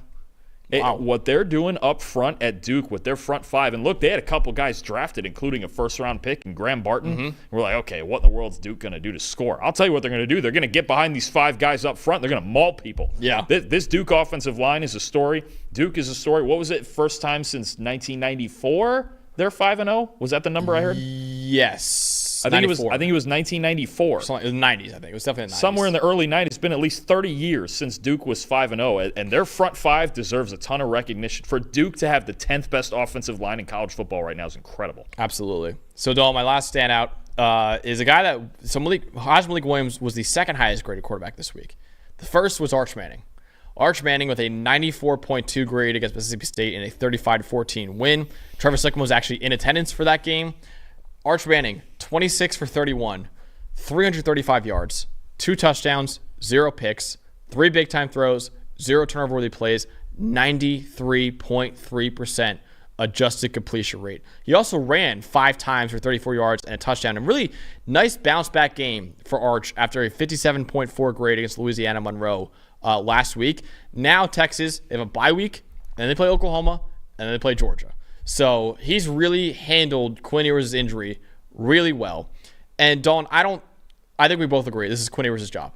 This is like when he gets back, this is Quinn Ewers' job. Still no controversy? No, there's no controversy. I don't want to hear any about that. There's no controversy. But I think we should talk about Arch Manning for a little bit because this is a huge story right now. How confident are you in this guy now going forward? Like if Quinn Ewers once again gets hurt, or even next year when Arch Manning is presumably the quarterback for Texas next year, how confident after these first couple starts are you in this kid now? Extremely. Yeah. I mean, what more can you say? I mean, he's dropping dimes all over the place, and he can run. I mean, we have more than any Manning has ever run before. That's the one thing. Maybe Archie, because Archie ran around a little bit. A long time ago. Yeah. He ran around a lot, but that's a long time ago. Look, it's just I think to just say it out loud is fun. There is a Manning that can run. Like we have a dual threat Manning. Mm-hmm. And he's really good. And you talk about, and it's not just that he can run. Some of these throws he was making yesterday. There was even one to the deep post that was dropped. Oh, wide open. It was dropped, yeah. I mean, but he just. Well, not wide open. It's a perfect throw. It's not just that he's good, okay? And getting these reps is fantastic. You walk into next year. And Texas, look, they have a lot of guys that are going to leave again this year. Kelvin Banks, Isaiah Bond's going to get drafted. You know, got some veteran guys. But with Arch Manning and with Steve Sarkisian, you still feel like they're going to walk into next year as national title contenders. Absolutely. Does he? I mean, there is a chance that next year, even walking in off of the 2 starts that we've seen plus a little bit more action, that he's the best quarterback in college football next year. That he's going to be. No, really, he's going to. I know. That's going to be a nightmare for us to rank quarterbacks based off 2 starts. Who else that's staying? Raioola's like going to be in the conversation. Nico is obviously in there. There's some other hidden guys. A guy like Thomas Castellanos got a lot better. Yeah. There's some young guys, but I mean, is he going to be the Heisman front runner walking into next year? He might be, man. Unless we get a receiver, one of these receivers. He might be. It really. You talk about the arm, the feet, the poise, the Manning, the everything. What have we seen so far that we can sit here and go, like, what's missing? Yeah. And honestly, here's a question. Let's just say Quinn against Oklahoma got hurt. Like, if there was a season-ending injury, they could still just win a national title with Manning. Yeah, they could. This is the best quarterback. So you're with me though? Like is Quinn Ewers' job? No, it's Quinn Ewers' job. Okay, brought him to the Final Four last year. It's Quinn Ewers' job. And Michigan game too. Yeah, and Quinn was playing great. But if Manning was in there, I don't think I'd feel any different about their national title chances. No, I wouldn't. Which are right now fantastic. Yeah, I mean, just he's the total package, and everything we heard about him being the number 1 recruit in the country or whatever, and being a Manning and this is coming and Texas got him and it's the biggest thing ever. Now it's just true, and it's not just speculation. We've seen through full games, and again, is Mississippi State the greatest competition? Is your legacy your legacy going to be decided by games against Mississippi State? No, but is there anything? Do we have any reason to doubt right now that he is? I mean, do we think, even though we've only seen him a little bit, is he the best quarterback in college football walking into next year? Might be. He might. We'll see how the rest of the year plays out, but he might be. The one thing I'll say about him, though, and we're hyping up a lot, and he deserves it, but he played UTSA, he played Louisiana Monroe, and he played Mississippi State. When it's time to be dominant, be dominant. Yeah. No, it's true. And he hasn't played a real. And for that to be your first 3 starts of your career, that's why even like Dylan Raiola, right? First game against UTEP. Okay, I don't care. That's a true freshman playing. No, yeah. That's a true freshman playing his first game. He was dominant. Yeah, I'm in. No, I get it. I'm just saying, like that. What I'm ultimately saying, if he came out in these games and he graded like a 65 and he kind of looked like a young kid or a backup. Louisiana Monroe wasn't great last week though. He had like a 60 grade last week, 57.4. Okay, but he bounced back. Fight through it, come back, and he's the highest graded quarterback in the country this week in an SEC game. Okay, it's Mississippi State. Cool. Still an SEC game. No, and you're talking about. No, this keeps Texas when we talk about national title contenders next spring and next year. Keeps Texas right. So it's Quinn Ewers' job because Quinn Ewers, I think, has proven against really amazing defenses that he can tear them up. However, is there a question mark now in the Oklahoma game with a great defense? Is there a leash? I don't think so. I don't think so either. Not unless it's really. Yeah, it's got to really. It would have to be like disastrously bad. If you're just talking like, hey, he's struggling a little, no. Yeah. It would have to be like, hey, he just threw 4 picks in the first quarter or something. Okay. It would have to be that bad. So there's no leash on Quinn Ewers then. No, okay. I think I'm with that too. I think Steve Sarkisian just. And I think he just sleeps better than any other coach in the country right now, knowing he's got far the best. Knowing he's got those 2 guys. Yeah. I think honestly, too, the thing about it is I know so many people want Arch to start. I don't know if Arch and his family want him to start. They went into it like knowing, hey, no, this is the year, just like take another year. And like they are very committed to his development. And they've said time, like even Pat McAfee on game day said, hey, I talked to the Manning family. And I said, oh, is there a controversy? Like, do you guys want? And they're like, no, this is Quinn Ewers' job. You see it in the NFL more often than college. You don't want a quarterback in there before he's ready. Yeah. I'm not saying Arch isn't ready. Maybe he is. But if you have a chance to make sure of it, right? Yeah. As opposed to, this is what the Pats are doing with Drake May. This is what the Falcons are doing with Michael Penix. Having a quarterback out there before he's ready can sink your entire program. And what I really respected what they said to Pat McAfee was they told him, you don't lose a job because you got hurt. You don't lose a job because you got hurt. Yeah. So I respect that. So I think it really is an outside thing saying Arch Manning should start. I don't even think it speaks to the culture Sarkisian's built there. Exactly. Absolutely. Yeah, so unreal. Arch Manning has been unbelievable. And what's so funny, Dalton, and I've talked to Trevor about this before, was like, dude, he's a backup. Dante Moore, who's a number 2 quarterback in that class, is a backup.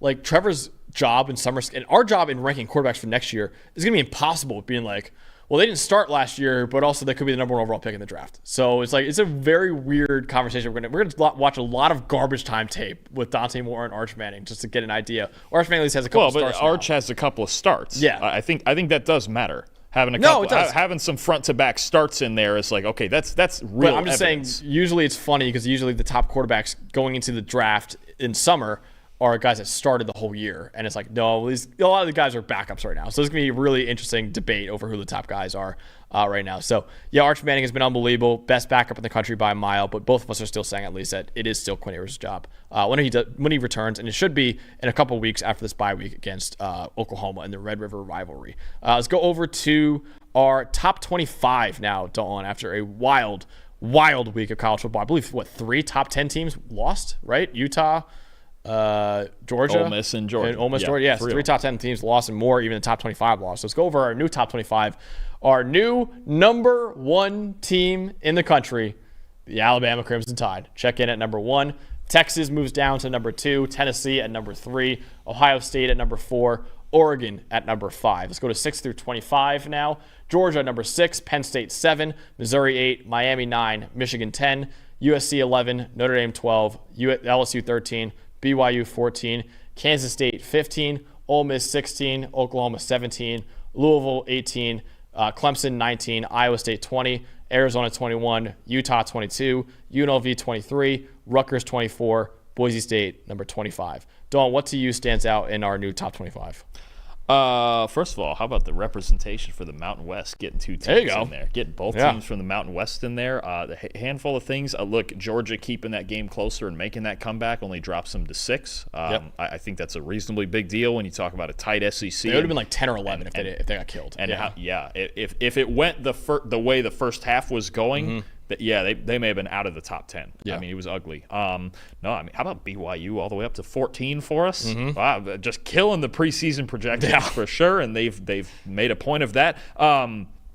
I think you've got a lot of fun. Rutgers getting in there at 24, was that as well? Yeah, impressive. I almost put Indiana in, but I looked at a lot of the stats. And I was like, Rutgers is a little bit better so far. In Indiana, it's been a soft-ish, especially the beginning out of conference. Not a whole lot out of conference, but again, dominated the competition. They're right there. They're right there too. That's a fun top 25, and the SEC at the top. And I'm going to tell you again, and I know you don't want to get your hopes up too much. Penn State sitting there at 7. Stop. Don't do it. They look really. Don't jinx it, Dalton. Don't jinx it, please. They look really, really good. And I'll tell you what. I don't know. I'll go with your other team too there in Syracuse. I don't think they expected to fly to Vegas to be playing a ranked team for the season. And they better be ranked in the top 25 now. I would think so after that win in Fresno. Fresno's a good team. I mean, you beat a team like Fresno State 59-14. You're making a statement. Just wait. I'll tell you what. Win or lose to Syracuse, I can't wait to see Boise play them. Oh yeah, if Boise UNLV is a ranked matchup, oh man, it's fun. It's fun. Hey, I'm telling you right now, Group of 5 is fun too right now. The Mountain West, Army Navy at the top of the American. Look at what James Madison's doing in the Sun Belt. They got another. I think they put up 50-something or 60 points again. This Group of 5 race is going to get to be a lot of fun. Absolutely. So, you agree that Alabama's number 1 now after that? Yeah, I'm in. I feel like whoever won that game should be number 1. I'm in on that. That's a better win than anyone else has in the country. So Alabama number 1. But that could change, honestly, as the weeks go on because it's just how wide open this year in college football is. Before we go, Dawn, quickly, we're going to go over the games we're talking about for our Tuesday night preview show. We'll go over a few of the games that we're talking about this week. Absolutely. We got Missouri playing Texas A&M, and I believe, is that the only, at least for as of right now, might be the only ranked matchup of the week. Missouri playing Texas A&M. A&M getting by with Marcel Reed. Missouri coming off a bye week. We got SMU going to Louisville, big game in the ACC. Iowa and Ohio State, which honestly, Iowa looks kind of functional on offense more than they did last year. That could be a fun one. You got Jeremiah Smith and Emeka Ibuka against Iowa's secondary. That's going to be a fun one. Ole Miss now, they got to bounce back and go to South Carolina and face that defense. Tell you what, you thought Kentucky's defense was rough. South Carolina, they got monsters at South Carolina. Miami traveling all the way out to Berkeley to play Cal, who is 4-1 or 3-1. They only have one loss this year. They have one loss, I believe 4-1. Game day will be at Cal for the first time ever. First time ever, and hold on, what's the stat? I had it before. So that's the first time ever, and the only other Power 4 schools who've never hosted college game day: Illinois, SMU, Maryland, Rutgers, Virginia, and unfortunately Syracuse. Syracuse is also one of them. Also, Rutgers, the way they're playing, they might F around and get a game day this year. You might be right, mate. We'll see. Tell you what, this is a game we're doing Rutgers, Nebraska. We're gonna do it. We got to decide that. So Rutgers, Nebraska, or Syracuse, UNLV. Let's have the chat. Maybe if anyone has a solid, because we're between both. Are you afraid to preview the Syracuse game? I'm a little afraid of that game. Yeah, I'm in on both. If you wanted to do both, if we want to do 7, I don't know. It's a little bit of a lighter slate next week, but still, it's a really fun slate. Rutgers, Nebraska's fun. That's a physical football game. That's gonna be a lot of fun. Kyle Monungai against Nebraska's defense. You got Dylan Raiola going against, and look, Rutgers 4-0 as well. Greg Schiano.